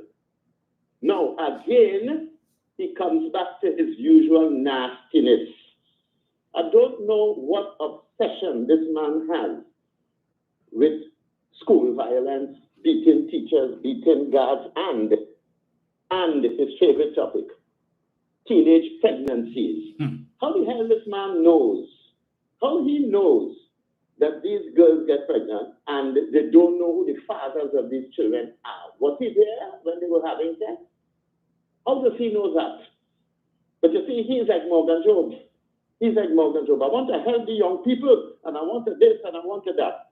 And just spewing nastiness and scandalizing people's children's names and reputations. Right? Nastiness all the time. And I continue to be shocked that the Express gives prominence to this character, who's really just a mouthpiece of the UNC on the weekend newspaper. That is all he is. And it should be underscored that the management of the Express has produced what can only be described as the UNC newsletter in its Sunday issue. That is what they do. Secondly, very quickly, as I said, all the nasty things that Naked, Roberts, Wademark, Monilal have said about people in general and about women in particular, they never highlight it. None of the three newspapers. Express tried a thing about a month ago, something about not so Monilal or some nonsense like that. But you know what they did? Typically dishonest. They started off by talking about the absurdity of what Monilal said. And guess what? That's about 2 paragraphs. The rest of the column was attacking Dr. Rowley. That is what they always do. So that is what they call teeth people's head. Make you feel that the headline is reflected in the body of the article. But you see, it pains them to have to talk about the indiscretions and the nastiness and the filth of the UNC without mentioning PNM's name in the nastiness. That is how dishonest they are. And people may ask me, well, why you write the paper? No, I want to see it from itself. I don't want second-hand information. I want to see it for myself so that I can quote it. Cogently and honestly. That is what they always do. That's what they always do. And to get back to this wretch called Radler, has he ever said anything about, he always knows that Dr. Rowley crude and gross and crass and nasty and low class and everything. He has never once written or spoken a word about the stiffness of Monilal, Roberts, and listen to me. Listen to me carefully. When this thing about Roberts and women and what they say about, yeah, you're right with the pom-pom this and pom-pom that. It is more than just a slur on womankind. It's a reflection of his own mind. Because he is born of woman. He's born of woman. You ever heard Ralph Marad say anything about what Roberts has said about females in this country? Never. Has he ever said anything about naked? And what he said about the president and insipid jackass, the former president? No, because he himself has attacked Parliamentary for being part of the getting in the way of this merit list. He himself has done it. That's why he cannot attack them. And I maintain that people like Naked and Roberts and the things they say about women, they are merely reflecting the thought, the words, and the behavior of their leader. When you see the sector, this thing in the context of this merit listing, and I'm finishing now, this merit listing, you will recall that the sector used a certain term to describe the situation with Parliamentary, Blissy Prasad, and Mrs. Rowley. Yes. She used the term Bishop's Tea Party. That is a reflection and a repetition of what Anna Roberts was suggesting about the lesbian link. When she talks about Bishop's Tea Party, that's just metaphor for 3 women in illicit activity, you know. Bishop's Tea Party is just code for lesbianism. And that is why the sector could never touch another. In fact, they have been put there to do precisely that, to stink up the place. But I will leave that for the time being, and I will give other people a chance to get in and say their piece. Thank you for the opportunity. Thank you, sir. Yes, and it is my intention to address that article from Ralph Maraj today. And also I see Selvin Kojo is at it again today in today's Express as well. His article is entitled "The Leader's Schizophrenic Behavior" in reference to Dr. Rowley. And Ralph Maraj is a deeper darkness. Yeah, I will address both of them, perhaps on Tuesday. Indeed. Right? But there's just one more thing I wanted to touch on before.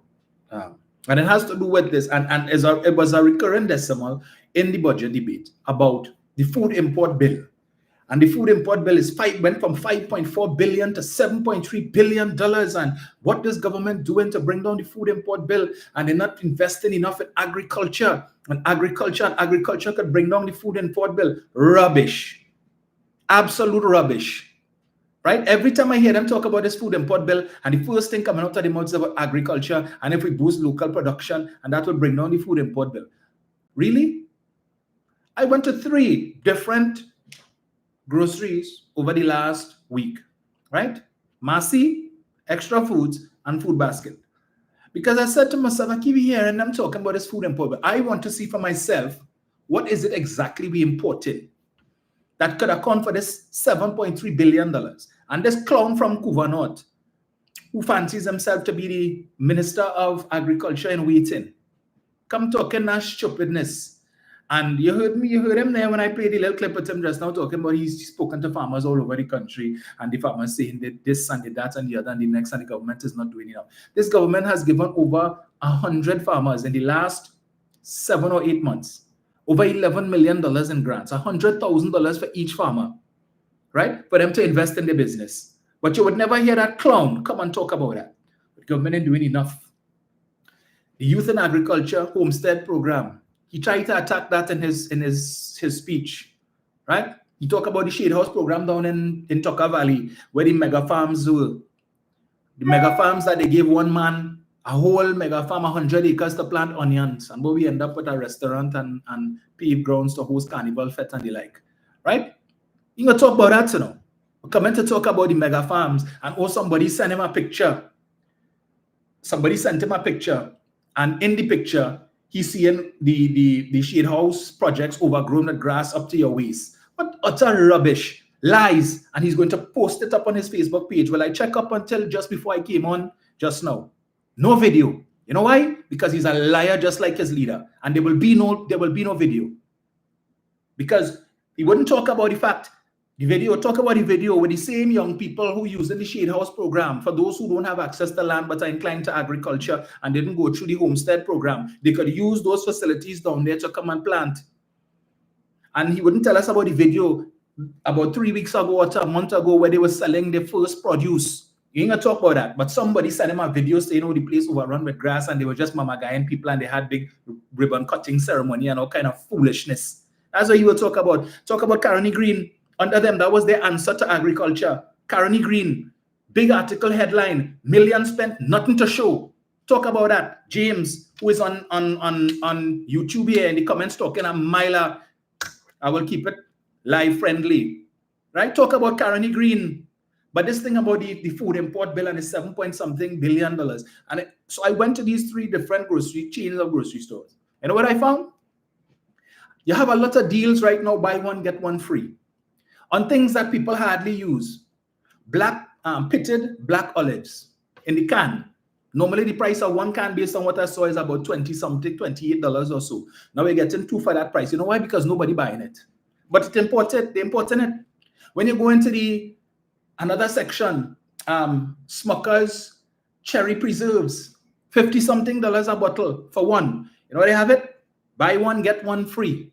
Because nobody buying it. You know why? Because the price, ridiculous. And then who uses those things? So when you walk around the grocery store, you're seeing a whole set of things that they buy and they import in with scarce US dollars. And nobody buying it. Go to the meat section in Massey, in Trinity or Massey in Maraval, and you will see they have meats, they all kind of steak and lamb chops and all of that. Frostbite. They're there for months. Nobody buying it. But US money spent to import it. Not so? But they're talking about, agriculture will bring down the food import bill. Take a walk around the grocery the next time you go and look at all of the different things, the imported products that they have. And you will see some of them on the shelf close to expiry. Nobody is buying it, but they're importing it still. But the same US, so when you expect, why you think it better? But the other reason why the food import bill has also gone up is because the prices of these things abroad has also gone up. But they will give you, the opposition will give you the impression is because of the government, the price of everything going up, food inflation going up. And has nothing to do with the fact that the prices increase over there and we have to pay similar and higher prices, right? Has nothing to do with that. But so many different things that they import in water, sparkling water, Perrier, Zephyr Hills and Voss, as if we don't have water here to drink. We don't have that. You don't have Blue Waters and Oasis and all that. Nah, Them can't drink that. They need to buy these expensive sparkling water and so on. The Prime Minister spoke about that a couple of years ago. Precious US dollars being used to import water. But they wouldn't talk about, yeah, but agriculture is the answer to the food import bill.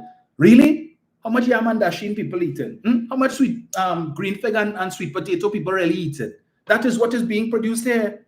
So miss us with this nonsense about agriculture could fix the food import bill. The fact of the matter is Chinese have an appetite for everything foreign because they figure it better. So when you go into the foreign cereals and all of these different things, you have universal cereals, but I mean buying frosted flakes with the beer on the box. We don't want that. We want Captain Crunch. And what's this other one? The one that is magically delicious with the marshmallows and so on. Yeah, Lucky Charms. That's what we want. We don't want universal and those things. Now we don't want that. I'm talking a mile anyway. But I will speak more on that on another day. Let me take this call here. Give me 1 sec here, caller. Let me just switch this thing across here. Rubbish. Feel everybody rootish. Get this here, just so. Come on.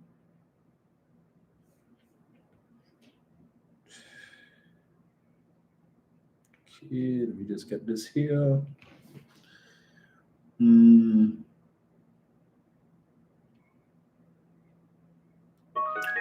Right. Hello, good afternoon. Hey, good afternoon, sir. I am good, sir. Nice. I was so what, and when I watch, I like how the finance minister did it up because that thing, they increase and they 50 million. After they all listen to careful, at the Prime Minister, then there's a reason why the minister always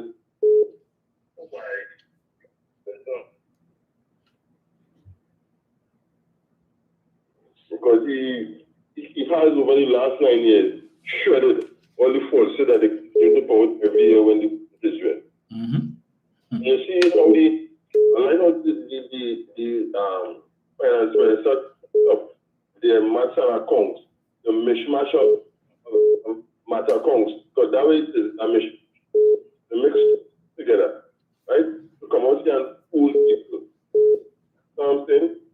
And I had to explain to somebody, I say, if you actually listen to the budget presentation, or you didn't go and watch it on Parliamentary, they're just telling on these people from TikTok, and these people like that Rowley, the doctor from the NTA and so on, that's the impression all you will get. And only can go with that.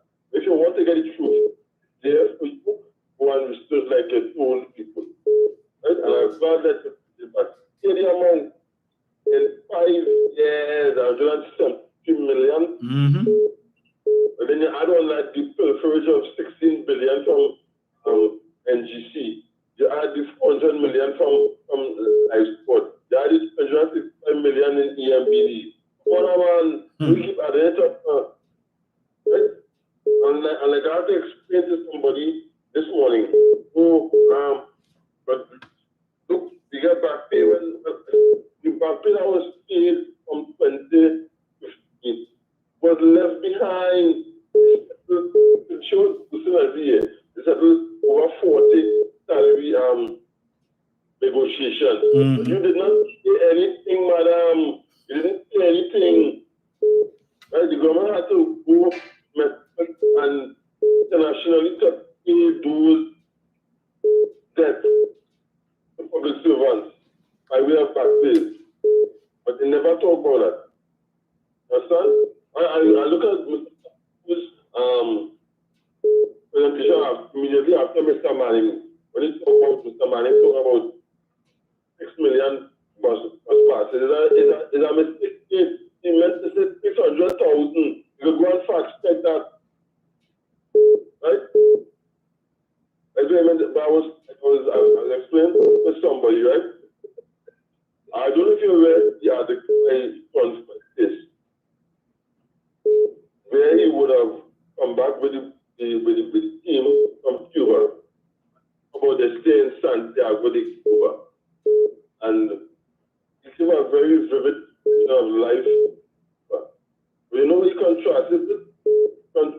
that the people are content, smiling, and happy with all the privation. And we gave them a quarter of what them people going through since 1959. How come things so bad over there? And they're so agitated and upset with the rule by Fidel Castro and now it's successful that there hasn't been a revolution in that time. What about the challenges with the internet, the meals at the hotel that they stay at, the quest to get Wi-Fi service and so on, to send back reports and the communicate with you from their thing. Right? But when you come out to, they appreciate they have a I urge everyone to try and look at that Sean and article. Right? And I explained to somebody, a citizen, we could be in Gaza, Sudan, Syria, Yemen, and bring home in Haiti. And like I said, the vlogger, African Tigress, opened my eyes to the reality of Haiti. There, even in Port-au-Prince, there's only a small subset chaos and the entire city. But for the majority of the city, you can move around and molest on, as well as the other parts of the countryside and so on. This is like Cartesian, that kind of thing. You can move around, unless you can access food, wholesome, natural food. People are living their lives. Right? I say, but you know what? Just for the removal of all these government that they enjoy and so on, and what we have, I don't know what the government value the currency and the IMF. All these naysayers, I want to tell them that's now the kind of currency will appreciate massively. I say, oh, look at it, just not China enjoying a little oil revenue and gas revenue. Mean that the currency would have hit. Right? That's how it works. That's how economics work. So, but you know what? As the Fed Management Minister, Finance Prime Minister, over the last 10 years, we have been sheltered from the reality of the full world economy. Just that alone, I thank them for. I say thank you. Just for that alone. My brother, I don't want us to contribute, but there are some matters I'd like to engage with you going forward, perhaps Tuesday or Thursday. Yes. But take care, brother. Thanks for the opportunity. You're always welcome. Looking forward to it.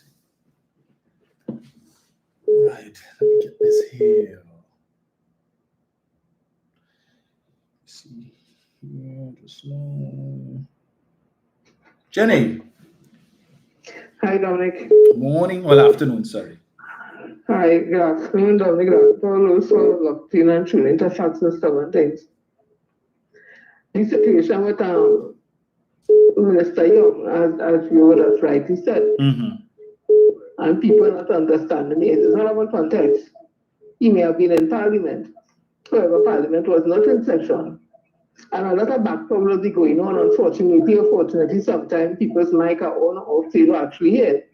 Unfortunately, a mic was on and they pick up what he's saying. But they'll be saying those things. But again, the salient point is Parliament was not in session. He was not on his feet presenting, or another member of Parliament was not presenting. Unlike Michelle Benjamin, who was actually presented. And you know what is the horrible thing to me? She as a member of Parliament had the opportunity to go and represent on behalf of her constituents, Monroe Tableland. She actually left home with a speech prepared to mention what she mentioned because she even saw the person who would have said it. So she left home as a member of Parliament to stand on her legs during a budget presentation for the whole country to see, by extension, the whole region, the whole world to see, to tell the PNM government, take the highway and put it between the legs. But that is disrespectful. No. We have another one with a big glasses stand up and call the Prime Minister dumb and dumb and dumb, like he learned that from listening to Donald Trump, because the day before, Donald Trump was in our conversation talking, and when he talked about who dumb and who dumb. So he copied speech from that. And that is a man who's standing in our parliament, who allegations were made against him as being involved in human trafficking. We didn't say so. Dr. Devon Maraj came and did an affidavit swearing to the fact that what he's saying is true, that when that individual was a part of PTSD, they used to use the buses to transport prostitutes. He said he was propositional prostitutes. Batan Barrett supported him and said, yes, the same thing happened. But he's standing on his feet to make a presentation on behalf of his constituents. But nobody find he should not be in the parliament. Because he's stood on her feet to represent Augustine as a member of parliament. A woman who is in link with a man, we saw it played out, so it's not me saying it, who has been charged for having a firearm without a license. She was also in the possession, in the company of that same individual, where some conversation with the police and who kidnapped her and all that. But she's standing there talking to us. But nobody is saying she shouldn't be there. We have David Lee, who is before the court on $1 million bail, but he sits in our parliament and they call him the expert in energy. Because he's the shadow minister energy, but he shouldn't be removed from parliament. And the other one who was involved with alleged embezzlement from TSPT was fired from there. He's in the parliament too, and he's presenting on behalf of his constituents in the parliament, but he shouldn't be removed. But a train talk to one another, that unfortunately was caught on the mic, because mic was on. When the parliament was not in session, it was on a break. Minister Stuart Young should resign. For what? I asked so what. And you see, when they come like that and we respond, they don't want to say we defend. Not that we defend, no. We've been very, very logical in what we say and asking questions. Is it good for one? Then it has to go for all. If they could talk all kind of thing in parliament and be allowed to say it, well then you know what? Then PNM should be allowed to. When they pull up on them in the right way, pull up on PNM. In the absence of that, I have nothing to say on that, because he was not on his legs. If he was on his legs, well, parliament was going on, that would be a different story. So I rest that there. With regards to because I'm watching a guy on the live here called James and all his thing and all that. And the ironic thing about it is this: she's thinking about O'Halloran. Okay, yes, O'Halloran was involved in corruption. But you know what? They didn't teach, not that I'm saying what they did was right, but you know, they didn't teach taxpayers' money, you know. That was private contract with kickback in contract, you know. We heard the MSA say that the UNC was a kleptocratic government, meaning everybody thief.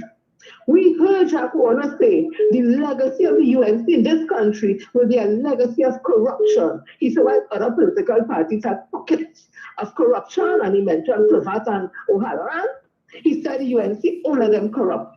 We heard Abdullah say he told Kamala Persad about corruption. She said she know about it and she can't do nothing.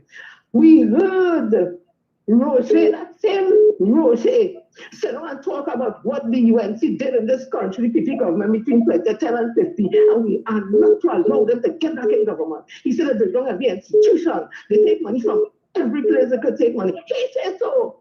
So when James, we talking about the UNC that's thief, it's not we come up with that too. It's all of them who say, ask them why they said it and why no, or them join the Kamala. I can't answer that. When we talk about Kamala Persad being unfit as opposition leader in this country, it's based on things that they have said. They said that she's a drunk and fall down. We heard Philip Alexander say they call he. I could go what he say. He said, Jerry call he. I don't know who's the Jerry. Oh God, come and get China. Oh God, she drunk and she's singing. Come and get China. Who is this she they're talking about? We heard Panda say, Jack said she fall down drunk and Ganji statue. We heard that. What do you want me to say? We had to say what them say because they want to say. We had to say she's a drunk. We had to say she just fall down all over the place. She told us she's a diabetic.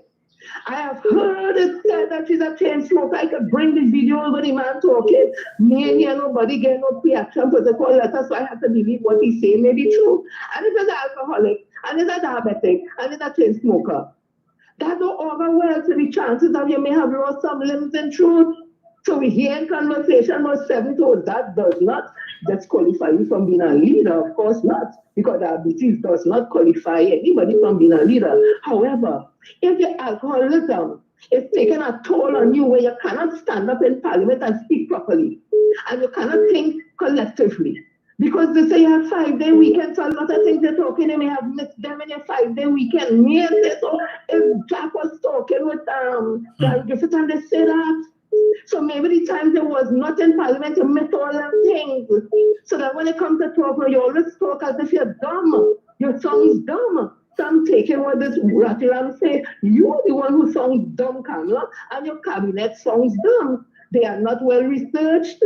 They don't do any type of reading anywhere. They just come and talk what is popular. They drop the talk there so the people know to pick it up and go on. Look at the pain and where fight is. And when the truth come out, you all ever come back to correct, because that is what you all do, Cambridge Analytica. People again, we are saying PNM is by far not a perfect party. Nothing is perfect in life. Not even human beings are perfect. They are not perfect. But you know what? They are 100% better than what the UNC has presented to us. We see it. 2010 to 15, they had the highest oil prices ever. But in 2015, the Joanna Rambaran, their central bank governor told us we're in a recession. You understand that? What do we do with the money? And then leave the government to pay a 14% increase in wage negotiation. Of course, as public officers, we were happy faith. But if the country in a recession, you ain't think if that commitment is made, the government has to go borrow money to treat it. And then when they're trying to come up, we get hit with COVID-19. Kamala says sunlight will kill COVID. Punching, line, we will build a dome. If there was an office, half the population in this country would have died. We saw we lost some. Of course, it was heartbreaking, 4,000 or 3,000, whatever, heartbreaking. But World Health Organization, who came back and they thanked this country. They felt we did well by implementing things like wearing the face mask, cutting our clothes, and all the other things that we put in place before we get vaccine would have helped to save lives in this country. But again, people, stop listening to the noise. Listen to facts. Or they like what Dominic does say, or they like what Hendon does say, and Sharon, and Google, and John, and Dominic, Juliet, and all that. Okay, it's great to love it. But what are you going to do with the information now? Keep it to yourself? Or are you going to use that to encourage other people who don't understand and don't know to tell them the truth so they can understand? So when 2025 comes, they can make a conscious, logical decision and go out in the numbers of all the People's National Movement who has kept the country afloat during thick and thin. Barbados went back to the IMF. Trinidad and Tobago weathered the storm. We haven't gone back. And we'll not go back, not under Dr. Keith Christopher Rowley, but trust me, under a Kamala Prasad government coming back in, the kleptocratic government, we will go before the IMF, we will go before all lending agencies, and this country will really be where we go eat grass. People 2025 know their assignment. Vote the People's National Movement. Who don't like it is because they don't like truth. Thank you, Dominic. Everybody have a blessed week ahead. Thank you, Jen. Hello, good afternoon. Hello.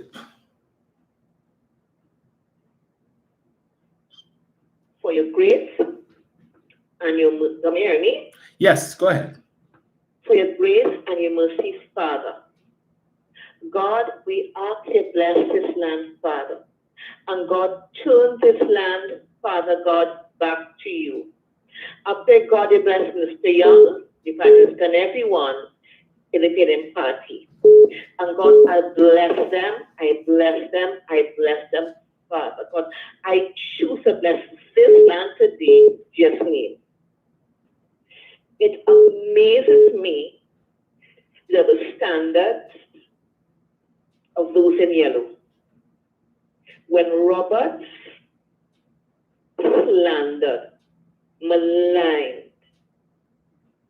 Parliamentary, he slandered Mrs. Rowley, deceased Rowley, right? When Alan Toppin said, well, Mrs. Rowley, his Rowley mother, was the child of rape, what was that? Were you there? Nothing was said. Because Mr. Young has something out of Parliament with his mic on. You're offended? What is that about? Anil has yet to be corrected about his mouth. When UNT said in his gospel, welcome to this land and life, Robert, you are not fit to carry a dog to the pound. Found in Parliament because you are crass. If Benjamin said something in Parliament, wasn't that tasteful too? And by trying to expose the PNM, you expose your leader. It was said to her. Before you open your mouth, think about who it was meant to insult. You just show what you are. God and my family be blessed. Because blessings we just named amen. Bye-bye. Thank you. Hello, good afternoon. Hello. Dominic! Oh, Lord, Father. What's going on? All is well. Okay, boy. Uh-huh. Let me say good evening to my sis. Good afternoon. You don't miss your program, you know, Dominic. Uh-huh. Go ahead. So, Dominic, uh-huh. I hear every household in Guyana get a piece of money. You heard that? Every household in Guyana get a piece of money. I have something to play for you, but go ahead.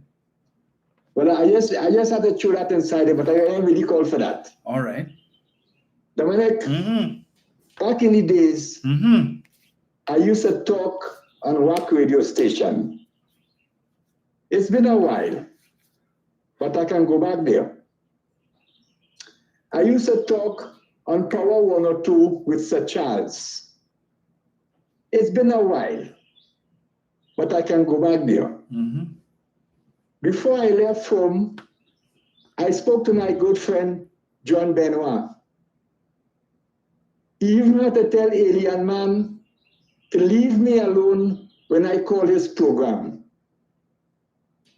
Dominic, when I get back home, I'm going right back there. So I have places to go, Dominic. Okay. They can't shut me out. They're trying their best, but they can't shut me up. Dominic, I will leave it there for now. All right. All right. I intend to address that issue with the Guyanese and the 200,000 Guyanese dollars per household, right? We'll deal with that in due course.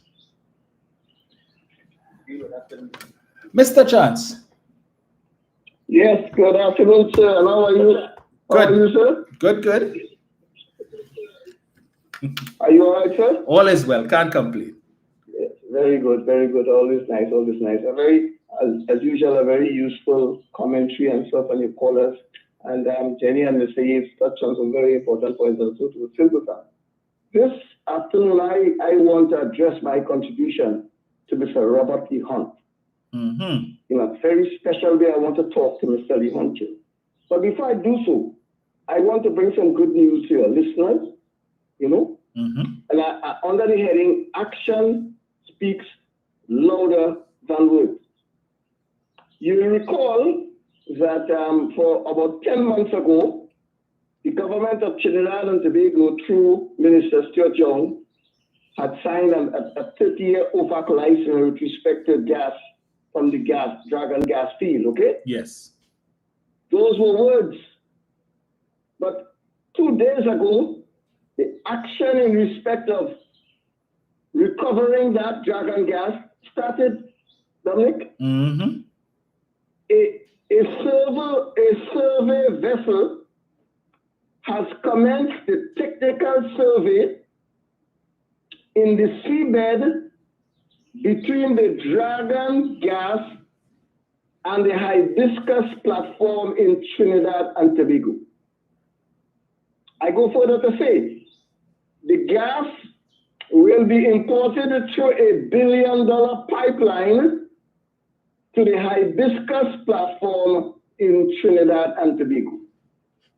The point I'm making, Dominic, is that in other words, that now action has started. One step at a time, the survey has started.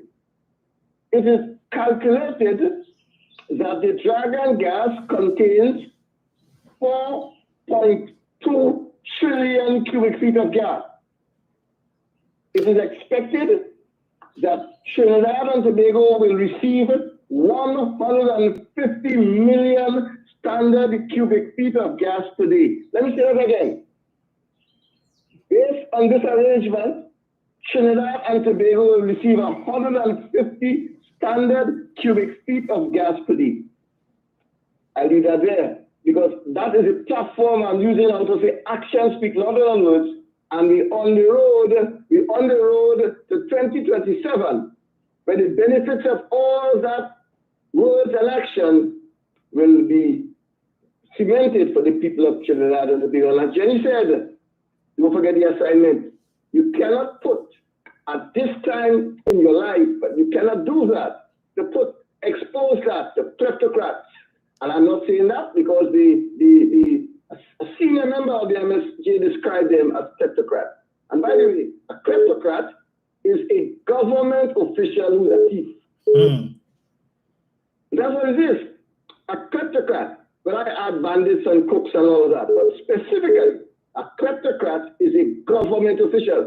So are you willing to put a government in place so that a government official will thief? Well, that decision, I'm sure Jenny told you about the assignment for 2025. Not to Mr. Robert Lee Hunt. Mr. Hunt, where are you coming from, boy? What's your problem, Mr. Hunt? What's your problem? You know, you are fully aware. I know you was in Ghana all the time and so on. I don't know how much you follow this thing. You know the man who introduced one man, one vote to the party of Dr. Rowley? You are asking whether he's going to silence the voices of the voters? Come on, man, Mr. Lee Hunt, man, you're out of timing, you're out of place. Dr. Rowley made 2 important changes to the constitution of the PNM. You know what he did? He removed the veto of the political leader. That is democratizing the entire party. Are those signs of an autocrat? Would an autocrat do that? Would an autocrat democratize the party by saying one man, one vote and not the delegate system? Who he could control easily? Come on, Mr. Lee Hunt, man. But as I go out and ask you this question, you know, who are you fronting for? Who are you fronting for? You fronting for somebody, say, who is this? Or you not, because you're not in the front light of the party at this time. So something going on, who are you fronting for? Tell us. And I recall your reason for resigning from the cabinet at the time was that you were not a team player, sir. The cabinet agreed on a certain position with respect to WASA. And you, with your own self, said, no, I ain't going down that road. You resigned. Is it that you're not a team player, sir? But let me tell you something, eh? This PNM, as far as I know, is really a team unit. And that we don't want people in it who pulling across the place. You must be a team player. And you must be careful about that. Do not give the opinion that Dr. Rowley is moving as a dictator. That is what you're insinuating. Give the people a voice. Let me repeat for you again and let them tell you that Dr. Rowley democratized the PNM by removing the veto of the political leader and by introducing the one man, one vote. So leaders are watching you, you know, are keeping my eyes on you, are waiting for the next statement. And when I say to you, who you're fronting for will come out. What in the dark will come to the light, you know. Watch your step, brother. Thank you very much, Dominic. Thank you, sir.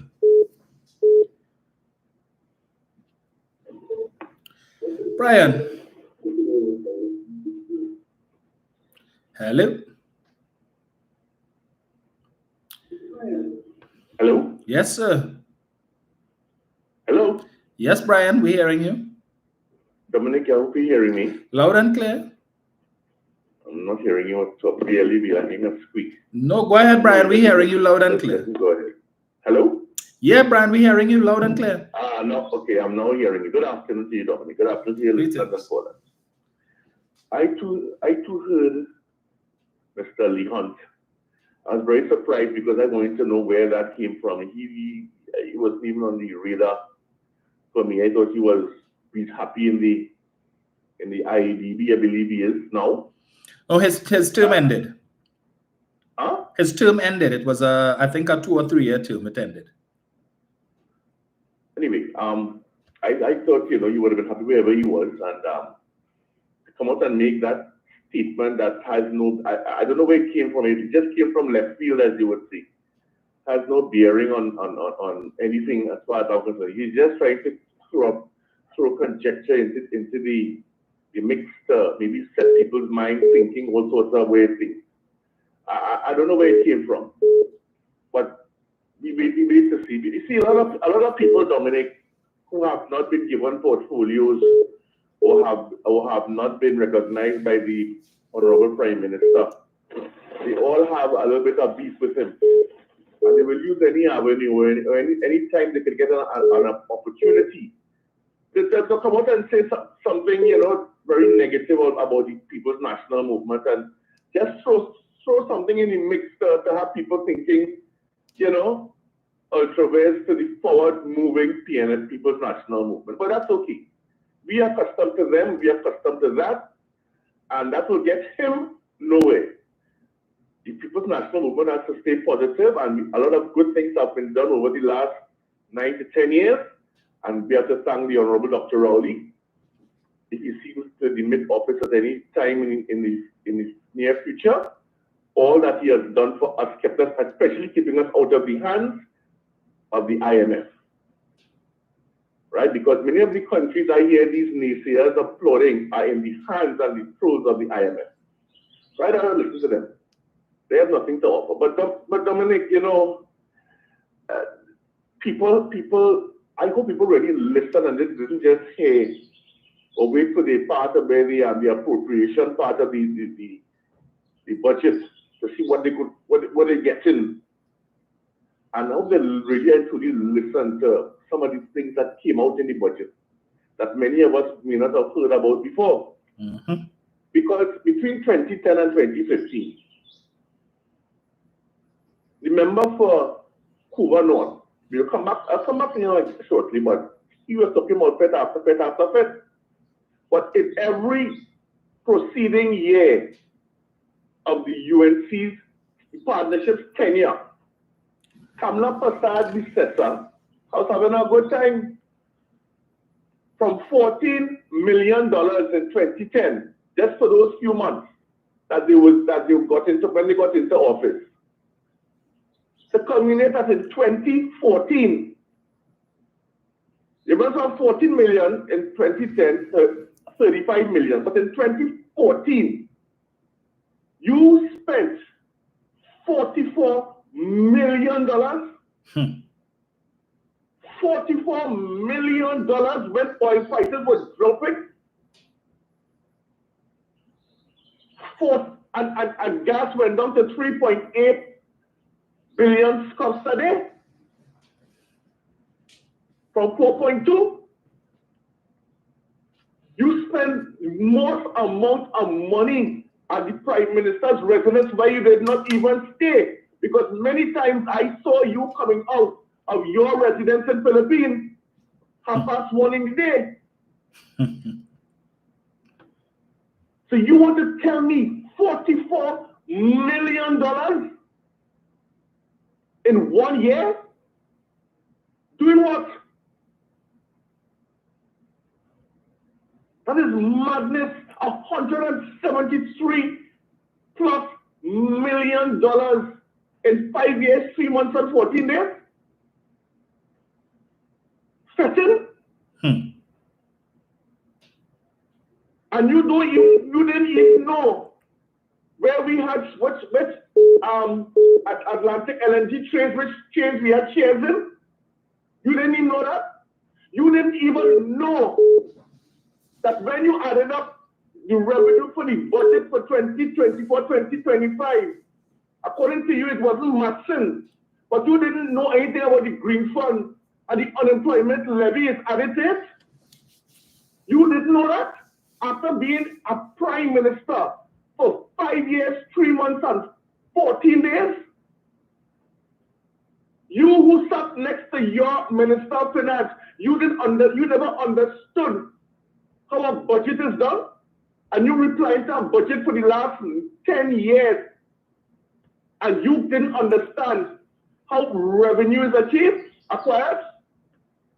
To tell the people that borrowings is added to the revenue.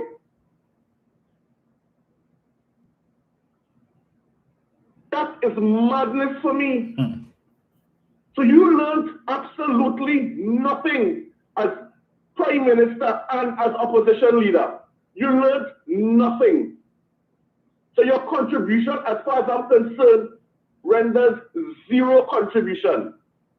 Because you did not know what you were speaking about. And apparently, whoever wrote that budget for her, that response to the budget, didn't have a clue either.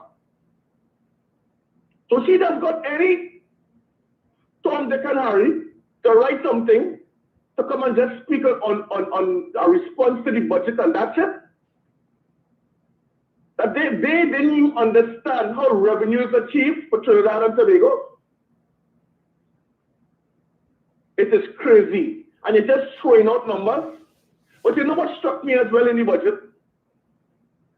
When the Standing Finance Committee was going on, and then the Minister of Youth and National Service was taking questions, I recall over these last 9 years that people have been saying, there's nothing for me, there's nothing for the youth. Youth ain't getting nothing in the budget, nothing at all for the youth. I heard people being interviewed, young people being interviewed, saying, it's nothing for me. I want to work right now. I catch in my tail. This government is doing nothing for me. And that was parroted repeatedly by those on the other side. But you know what I learned? During the Standing Finance Committee, let's go back and look at it, you know. MP Mohit, Rushton Paré, and Mr. Kubanot was telling the member for La Hoketa Talparo, don't forget that I have some constituents who also want to get a little job. Don't forget. And the minister said, yes, I have seen how many times you have written and called me. I have seen how many times, but we have to ensure that everybody gets a piece of the pie. My words. So in other words then, you're selling one thing when you're on the podium, or when you're standing up and talking to the people. But behind closed doors, you're calling the minister to tell him, hey, I have some constituents looking who want to apply, and I want to help them out. And if you could just help them out for it, please. You understand? So Mohib, Rocky Ram, and Rushton Paré are very much interested for their constituents as far as getting assistance from the Minister of Youth Affairs and National Service for all of the various things that he is offering to the youth of Trinidad and Tobago. But yet still, they would stand up there and say that nothing is being offered to the youth of Trinidad and Tobago. It is a crying shame. A crying shame. But you see, the member for Cuba North, the Honorable Prime Minister, take a little jab at him to tell him about if you're coming to Tobago, after the airport has been built, you won't be able to get through as easy as I know it hurt him. I know it hurt him because it's up right in his garden. So he went off on a tirade against the Honorable Prime Minister. On a tirade, and it even was reflected even when during the Standing Finance Committee, because he was repeatedly telling the Minister of Youth Affairs that he wants to know, this is the question, you know the question he's asking, eh? He wants to know, he wants a list of how many persons, the names of the persons who have applied to the Ministry of Youth and National Service, and from which constituency? The minister told him he can't give him that. I will not give you that. Why would you want to know the names of the people and from which constituencies from which they have applied and have been successful? Why would you want that list? And then he sort of said, well, I want to know how many people in the East-West corridor getting through. I'm concerned about the East-West corridor. He said it twice. That is the nastiness of this man. You want a list of the names of those who have been successful and how many from each constituency in Trinidad? That is what you are asking the minister to give you? Why would you ask him that? But we know why. We know why. And this is the hypocrisy of those nasty people on that side. It's all about themselves and their people and race. That is all it is about. Absolutely nothing else. Why would you want to ask the Minister of Youth Affairs and National Service for a list like that? You want the names and you want to know how many from each constituency. Why would you want to ask him that? And he must give it to you? You who have questions to answer? I am surprised he is not seriously before the court yet. I am very, very surprised. But you who have questions to answer, you, Ratira, member for Kuvano, in our parliament, and because Dr. Rowley just spoke you in the ribs, you stood up there for 55 minutes with a bunch of lies from beginning to end, and calling Honorable Prime Minister dumb, and your leader don't even understand what is revenue in a budget. She can't even add it up because she doesn't understand it. And people must listen to you. Well, I am waiting to see when, after this is completed and the parliament resumes, those 5 dissidents on that side, just like Dr. Rowley, I am waiting to see where their support will lie with respect to the bills that are going to come before the parliament.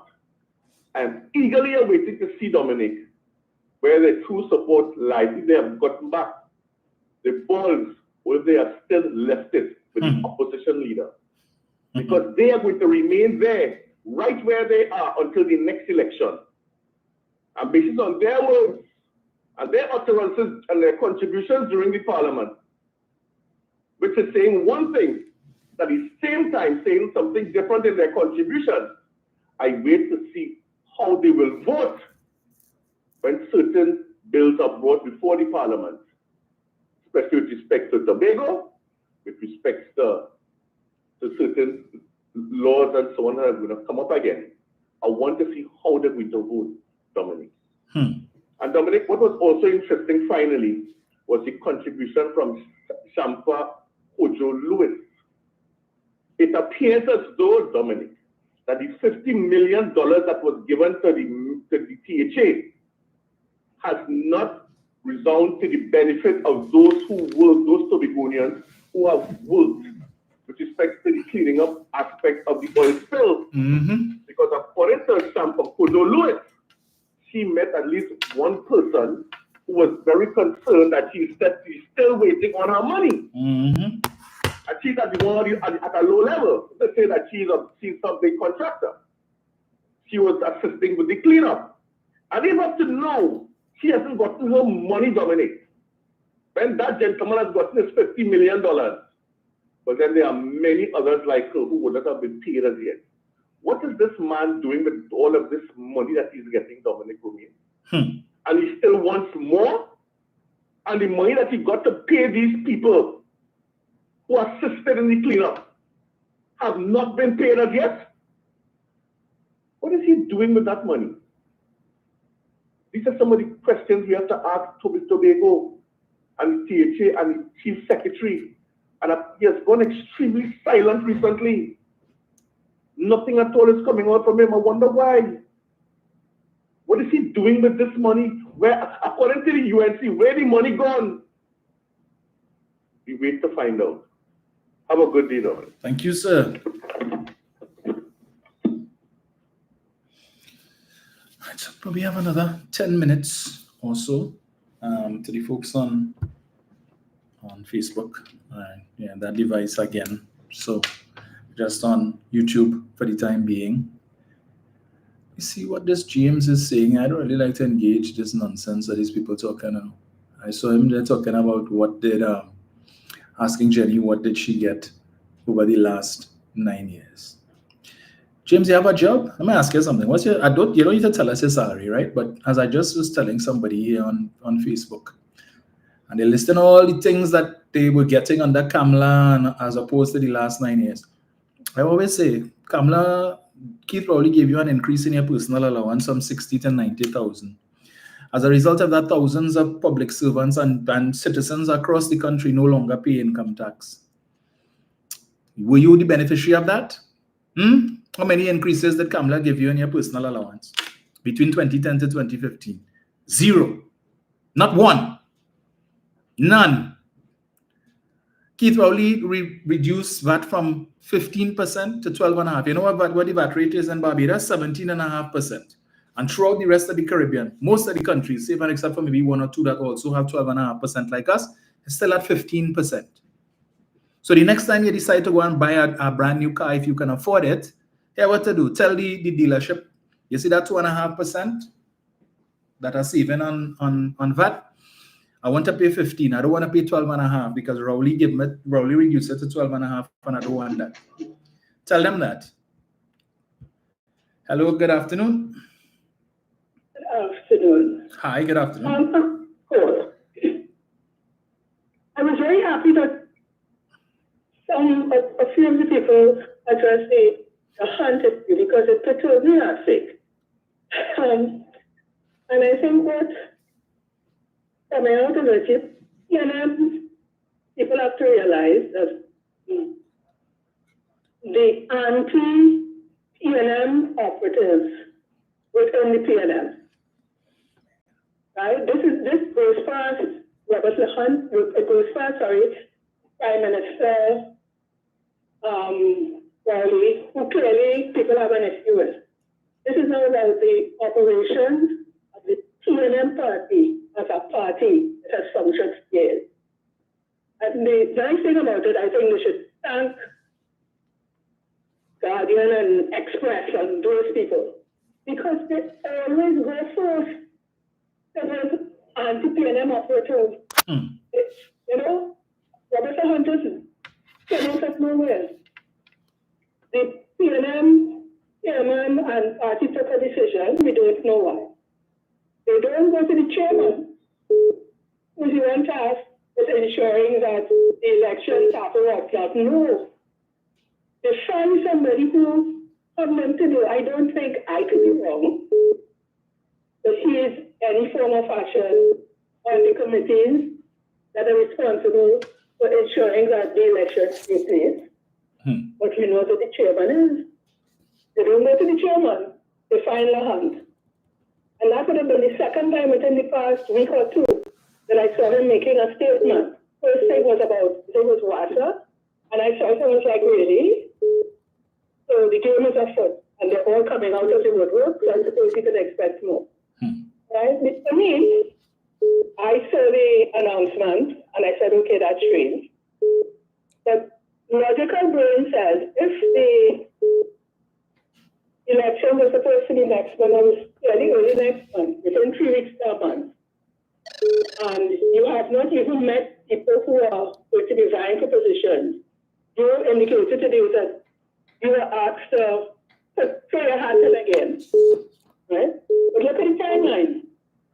That would be rushed, and that's something that I don't really associate the PNM national movement with, right? The People's National Movement. So they would accept until the time when the chairman, who's also an administrator, is very active. I'm not sure when he gets to sleep and everything else.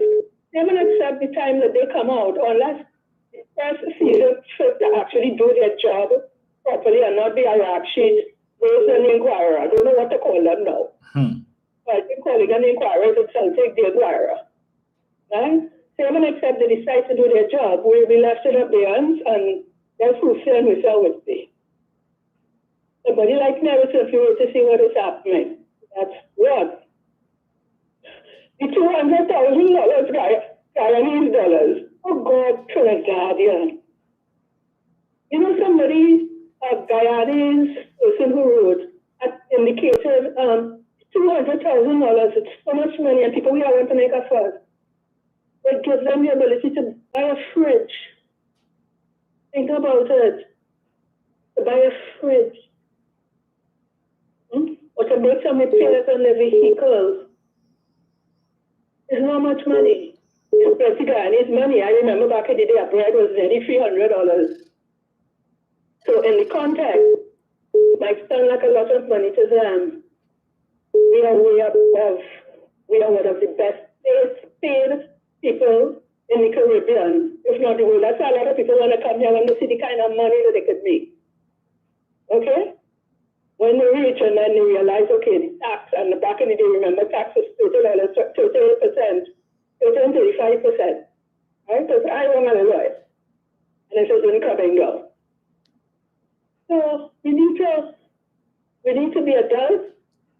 And if I want to be childish, then go and play in the corner and let the adults deal with the thing. It's very tiresome now with the level of stupidity. That's running all over the place online. And people who, I don't even know who they want a house, much as a parlor, or making all sorts of things. Which brings me to our budget. A budget gives you an idea. This is what I plan to do with the money that I think I will make going forward. I'm sitting here, I know my salary at the end of the month, supposed to be up. What I have to do is to get me down to the next one. That is a budget. And it's very disappointing. So I will not be for any member of the United National Congress. I think they're all by and large a bunch of seats. However, people put them there. If you're representing your constituents, the least you can do is get up and tell them, hear what? I don't agree with allocating just for that. Because I would have done so and so with the money, right? Or I could have done this better. Instead of 100 million shares, I think we could have done 100 million and spend it across 10 different things in the ministry and get it done. That is what, in my humble opinion, the opposition is supposed to get up and do. Not get up and scandalize, and none of them from the opposition leader come down. And now she's a non-entity, and she said, well, my members want to get up to discuss, we'll discuss. And none of them discussed anything. Their membership needs to take a hard look. We need to tell them to vote for her. But they need to take a hard look at what they have inside their soul conducting their business, because they're not doing a good job. I don't want you to get up to scandalize who could put one between the leg and who's a police. No, that's not what the budget is about. Get up when you get up to tell me, I don't agree with what the Minister of Energy has said he's going to do. I think that if we get this, we will get that. I don't agree with what the Minister of the allocation to the Ministry of Education. I do not agree. They're giving too much money to national security and too little to tourism. I would do so, and I would allocate so. And when I do this is what I expect to happen. And we're not getting that from these people. I don't even know why they were told up in the committee afterwards to discuss anything. They have nothing to offer. Their membership needs to sit down and listen. And yet there's always a brainless airhead group who in it for the bacchanals. Guess what? Budgets around the country is not to be bacchanalized, okay? I just created a word. They have to tell you what they're going to do with the money. Even if they don't get those because at the end of the day, this opposition, they said they're going to take $1 billion and do so. They could take their constituents align, and their constituents will believe them. So even if they come up and say, 100 million is too much, but if we have 50 million, we could do so and so, we could do that. The people will believe them. Get up and work properly. Trinidad and Tobago is watching. It goes past your constituents, and their constituents need to now decide whether they vote. I'm not telling you vote for the PNM. Your vote is yours. I don't know what you, when you go to the voting booth, what you're doing. But in short list, that the people that your party is supposed to represent you are equipped to do it. Right now, as a person looking from the outside, they're neither equipped nor they're interested. They might have degrees, some both or not. But I know a few of them in there who are qualified in different fields, who earn it properly. We'll give them that benefit. But clearly, one thing that a degree is supposed to give you is a level of common sense, and an ability to want to do better should come along with that. That is not happening. This is a basic attempt to throw mud to see if they could stay. The problem is when they stay, they can't do anything besides thief. This will be the third installment of the government. Right? We had them from 2010 to 2014, and that is all they did. There was not one ministry that you could go to that you could say, okay, this was done well, this happened, so and so. All the ministries, the 33 ministries. For people who want to talk about the size of the Chief Rowley ministry and their portfolio, it was 33 before. Everybody got a touch. And within the 33, you had people, 9 and 10 people operating as ministers for a month, 2 weeks a day. You had a prime minister for 2 hours. And she was so happy. I don't know what to do.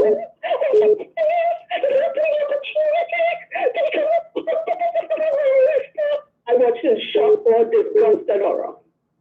And the next day she was out because Kamala was back. And we need an opposition that is worthy. Dr. Williams said it years ago when the PNL had a whole sweep in the 70s, and he was not happy. He said, we need a proper opposition. Opposition people, UNC people, don't they work properly now? They work is saying, sure, they're going to put a proper opposition in place. Okay? All of them could go. Right? We choose the best 5. Stay next year. I'm going to give it all your 5. Choose the best 5. Okay? And let the people who are about doing the nation's business and getting the nation where it needs to be. And further, which at this point is the People's National Movement, right? Give them something to work with now. Get your best 5. They will keep the little 20 wheels. They will do a little work, and let them take the rest, please, and keep us moving forward. Thank you, Dominic. Have a good evening. Thank you.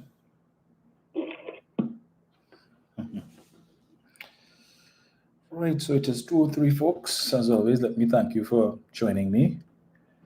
Always a pleasure to share my thoughts on so many other things for us to talk about. And we will chat on Tuesday morning, God's willing, at 6:30 a.m. We will talk about why Kamala don't want a cashless society as suggested by the Minister of Finance. And it makes perfect sense. And other things. We will address Ralph Maraj and we will address Selwyn Kojo and others. Right, let me just take this last call here. Hello, good afternoon. Hello. How are you? I am good, man. Yes, man. So, Dominic, it's a very hard program to go on, but the program is #1 on Facebook and on YouTube. But Dominic, about building, Mr. Manat said something very prophetic. You know what he said about Trinidad and Tobago? It's a very difficult country to run. Am I correct? Because all the competent races and ethnic groups and the different religious denominations, everybody wants to get a piece of pie of the treasury. You have one group who feel they're dominant in this country, so they believe they've got different rights to run the country, business and government alike. There's another group of people here who feel that the biggest mistake is giving Trinidad and Tobago independence, and we should have bowed to the Queen. Correct, Dominic? There's another group of people who feel Trinidad and Tobago should be separate from each other, and Tobago should go by itself, because you know why? If they go by itself, a certain ethnic group will be the dominant group in this country, correct? Right? That's a mention that they might consider link in Trinidad with another Latin American country because they have the same amount of ethnic group in that country, right? Correct? So I don't know, Dominic. It's very hard. And this nonsense about PMA doing nothing for the youth. It seems to me for the last 9 years, people are hearing about what foster comment and national youth is encouraging. The homestead initiatives. How many times you had to come on here? People like you, Juliet Davy, who is again? Mr. The guy from John Benoit. The other guy who does beyond 95.5. How come you won't set program? So that is not something for the youth, right? And what really hurts right now, all the things they're saying, you know, they want to condemn Mr. Strader because I know they have a friend for him because he might be the successor to the PNM. Yes. Right? They might have an issue because, oh, he's not African. But I thought the PNM is supposed to be a national party.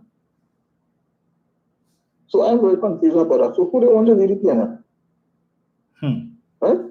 Because if they put the next African person, they will convince the other group of people to say, well, you know, PNM is an African lead party, not a national party. Yes. Right? So I don't know. And another thing too, that gentleman who is the member of Cuba North. The irony is, he is in the seat of the gentleman who was once the head of the United National Congress, right? Well, before him, it was Ramon Arambia, right? So this gentleman has a lot of questions to answer. And up to now, the police and them investigating our manager. Well, they're supposed to be. Would that serious allegation? Not to mention, what about the so-called immigrants or the people who don't speak on behalf of the Venezuelans? The one with the crystal ball, for a long, long time. Where is she right now? Right? You know what I'm talking about? And they want, but then again, what I expect them, like, because you know what? Over 12,000 people voted for that gentleman. Yes. And those 12,000 people, men and women, probably know who he is and what is alleged, what his background is. But they still vote for him over 12,000. You know why? Because I race and I hate the PNM. One other thing here, he might be a little allegedly tricky, but you know what? I hate the PNM more. Yes. But I vote for him. So my colleagues, we didn't hear your story on Tobago because we almost even out Tobago. Tobago is very important. We need them to sit back. And I waited to see if they want to keep out Ayana Roy and Shanta Kojo. Those two are working Tobago MPs. I want to put in who? Don't make it everybody. You too, sir. Right. Thank you all so much, folks. We will chat again on Tuesday morning. As I said, so many issues to discuss. Never a dull moment in Sweet TNT. But just remember the assignment, 2025. Okay? Mr. Chance, give us the good news with respect, and I'm seeing in today's Express where the government is negotiating with Venezuela to actually acquire the Loran field altogether. So in doing so, we won't have to worry about any sanctions and whatnot, because if we acquire the field from Venezuela, it's ours. So if we monetize the gas there, it doesn't affect, well, these sanctions and so on. So whatever happens in November next month in the US. Okay? But we will touch on that on Tuesday as well. So this government is forward thinking. And again, I keep asking the question, what gas deals did the UNC negotiate between 2010 to 2015? Can we look to say, well, okay, today we are receiving monies because this field, as is the case that was negotiated with the Dragon Field, Coquina Mannequin, Coconut, Ginger, and now we're looking at Manatee and so on, Lauren Manatee, and the others. At least in 2027, we could say we get some money from the Dragon Gas because of Stuart Young and Keith Rowley. We could say we get some money from Coquina Mannequin because Stuart Young and Keith Rowley. We could say we get some money from, hopefully, Lauren Manatee because of what Keith Rowley and Stuart Young did. Which gas field can we point to today or in 3 years' time and say we're getting money from this gas field because of what Kamala and Kevin Ramnarine did? You could tell me that? You could answer that for me, James? Which one? All of the concessions they gave to the energy companies to drill more and find more oil and find more gas. What can we point to today? What did they do between 2010 to 2015? With all these concessions, can we point to today and say the reason why we're getting money from this gas field is because of what Kamala and Kevin Ramnarine did? Not one you all could point to. I challenge you. But in 3 years' time, we would be able to say that and attribute it, even if Dr. Rowley is not there. Could still say it's because of that. Dragon started under Manning, Kamala, and concluded under Keith Rowley. 3 administrations, but it took this administration. But I'm seeing here where CNC3 put up a story about Dr. Rowley hinting at retirement and so on, and one set of stupid comments about good riddance and he need to go and all of that, and he was the worst prime minister and he left the country in a mess and all of that. Really? All you who saying talking that nonsense, but happy at the end of the year when you see you're paying $7,500 less in income tax and you're paying under Kamala. Yeah, but he ain't do nothing for the people, right? He ain't do nothing for you. When you go to buy a brand new car and you're paying 2.5% less in VAT, or you're building your house and you go to the hardware and you're paying 2.5% less in VAT on all the materials that you're buying to build your house. All those things, study that. When you go to pay your tea and tech bill and you complain about Rowley increase electricity rates, which didn't happen, tell the cashier you want to pay 15% VAT on your tea and tech bill and not 12.5%. When you go to Flow or Digicel or B-Mobile, tell the cashier you want to pay 15% VAT on your bill and not 12.5%. When you go to Wassa, tell the cashier you want to pay 15% VAT and not 12.5%. So when you all want to come and talk this stupidness about what this government is only tax, rock so with that foolishness. All the things, the subsidies that you're all getting on electricity and water and the roads and all of that. Want to praise up Ghana, but each household getting money. But you know in Ghana, they have toll roads. You have to pay money every time you use the road. Make sure you have money in your bank account to pay it. You don't have that here. You feel Dr. Rowley could do that? Man would have been a riot in the place. Go in Jamaica, the same thing. You want to drive on the highway? You have to pay immediately. You pull up on the highway and you reach the toll road, the toll bridge or the toll gate. Barrier. You see the sign come up, tell you how much money you have to pay. Make sure you have money in your account to stop and pay. And if it is 2 way you're going in to come back out, make sure you have money when you come back out to pay again. We don't have that here. You all take for granted. Yeah, Jumbo, just ride on the road, man. Talking foolishness about you have road tax. Every time you go in the gas station, you have to be paying road tax, and the UNC telling all that stupidness, and you all come in to regurgitate that rubbish. When since 2006, 18 years now, that road tax that you're all talking about was done away with under Mr. Manning. 18 years, but all they don't know that, but coming to talk that foolishness and with things worse. Put back Kamala, yeah, they won't get baby grant and all of that. But don't study where the money coming from to give it to you all. And when it is that you're here, after 5 years, come 2030, the deficit in the exchequer account goes from 40 billion to 120 billion, but nobody was talking about that. And Jaiwanti ain't telling all of that because you all don't read the Auditor General's report to see these things. There are these granular details that you all don't check. Study that. And the amount of interest that this government has to be paying today because of these debts, when they run it up from 10 billion to 33, you know how much interest they have to find every year, the money they take in revenue to pay the interest on that. Permanent overdraft. But all ain't gonna talk that. No, but Rowley had to go because he's the worst prime minister ever. Right? You know why? Because Kamala gave a laptop. She gave everybody laptop. Yeah, she gave the rich laptop too. $170 million spent in 5 years to fet in the prime minister's residence. Where was she? She was living in Philippines. When she, as Dr. Rowley referenced, they said they were going to turn the prime minister's residence into a home for battered women. But apparently her sister Vidwati and her nieces, they were battered women because they were the ones living in the prime minister's residence for all them years. Right? Living high off the hog of your taxpayers' money, driving around in official vehicles and liking themselves. While she was taking helicopter to go down to Philippines because she don't want to stay in the prime minister's residence. You change out all the furniture, the bed and everything. You couldn't sleep on a bed that Mr. Manning and Mrs. Manning probably slept on for just over a year. But you will travel and go to a hotel and sleep on a bed that thousands of people sleep on, strangers you don't know nothing about. But you're going to sleep on that bed. But you have to get rid of the bed that day. No problem. All right. $170 million spent. for expenses associated with the Prime Minister's residence and diplomatic center, and for 90% of the time that you were Prime Minister, you weren't there. You weren't staying there. So what that money was being spent on? But Keith Rowley has been living there ever since he became Prime Minister for the last 9 years and spent far less than you spent. But you know what? The fully dunce and the illiterati will come and talk about 50 million. It has been explained, but they're still going and talk that. 400 million. It has been explained that that is money for UDOT, but they still come in and talk money to FET after FET. That will Rowley go and take the money to FET. And he go in and FET with the money, yeah? That's his stupidness. So for 9 years, he didn't FET with 50 million. But all of a sudden, few months before an election, he come into FET with 50 million, right? How much FET he could hold in the space of a year to spend 50 million?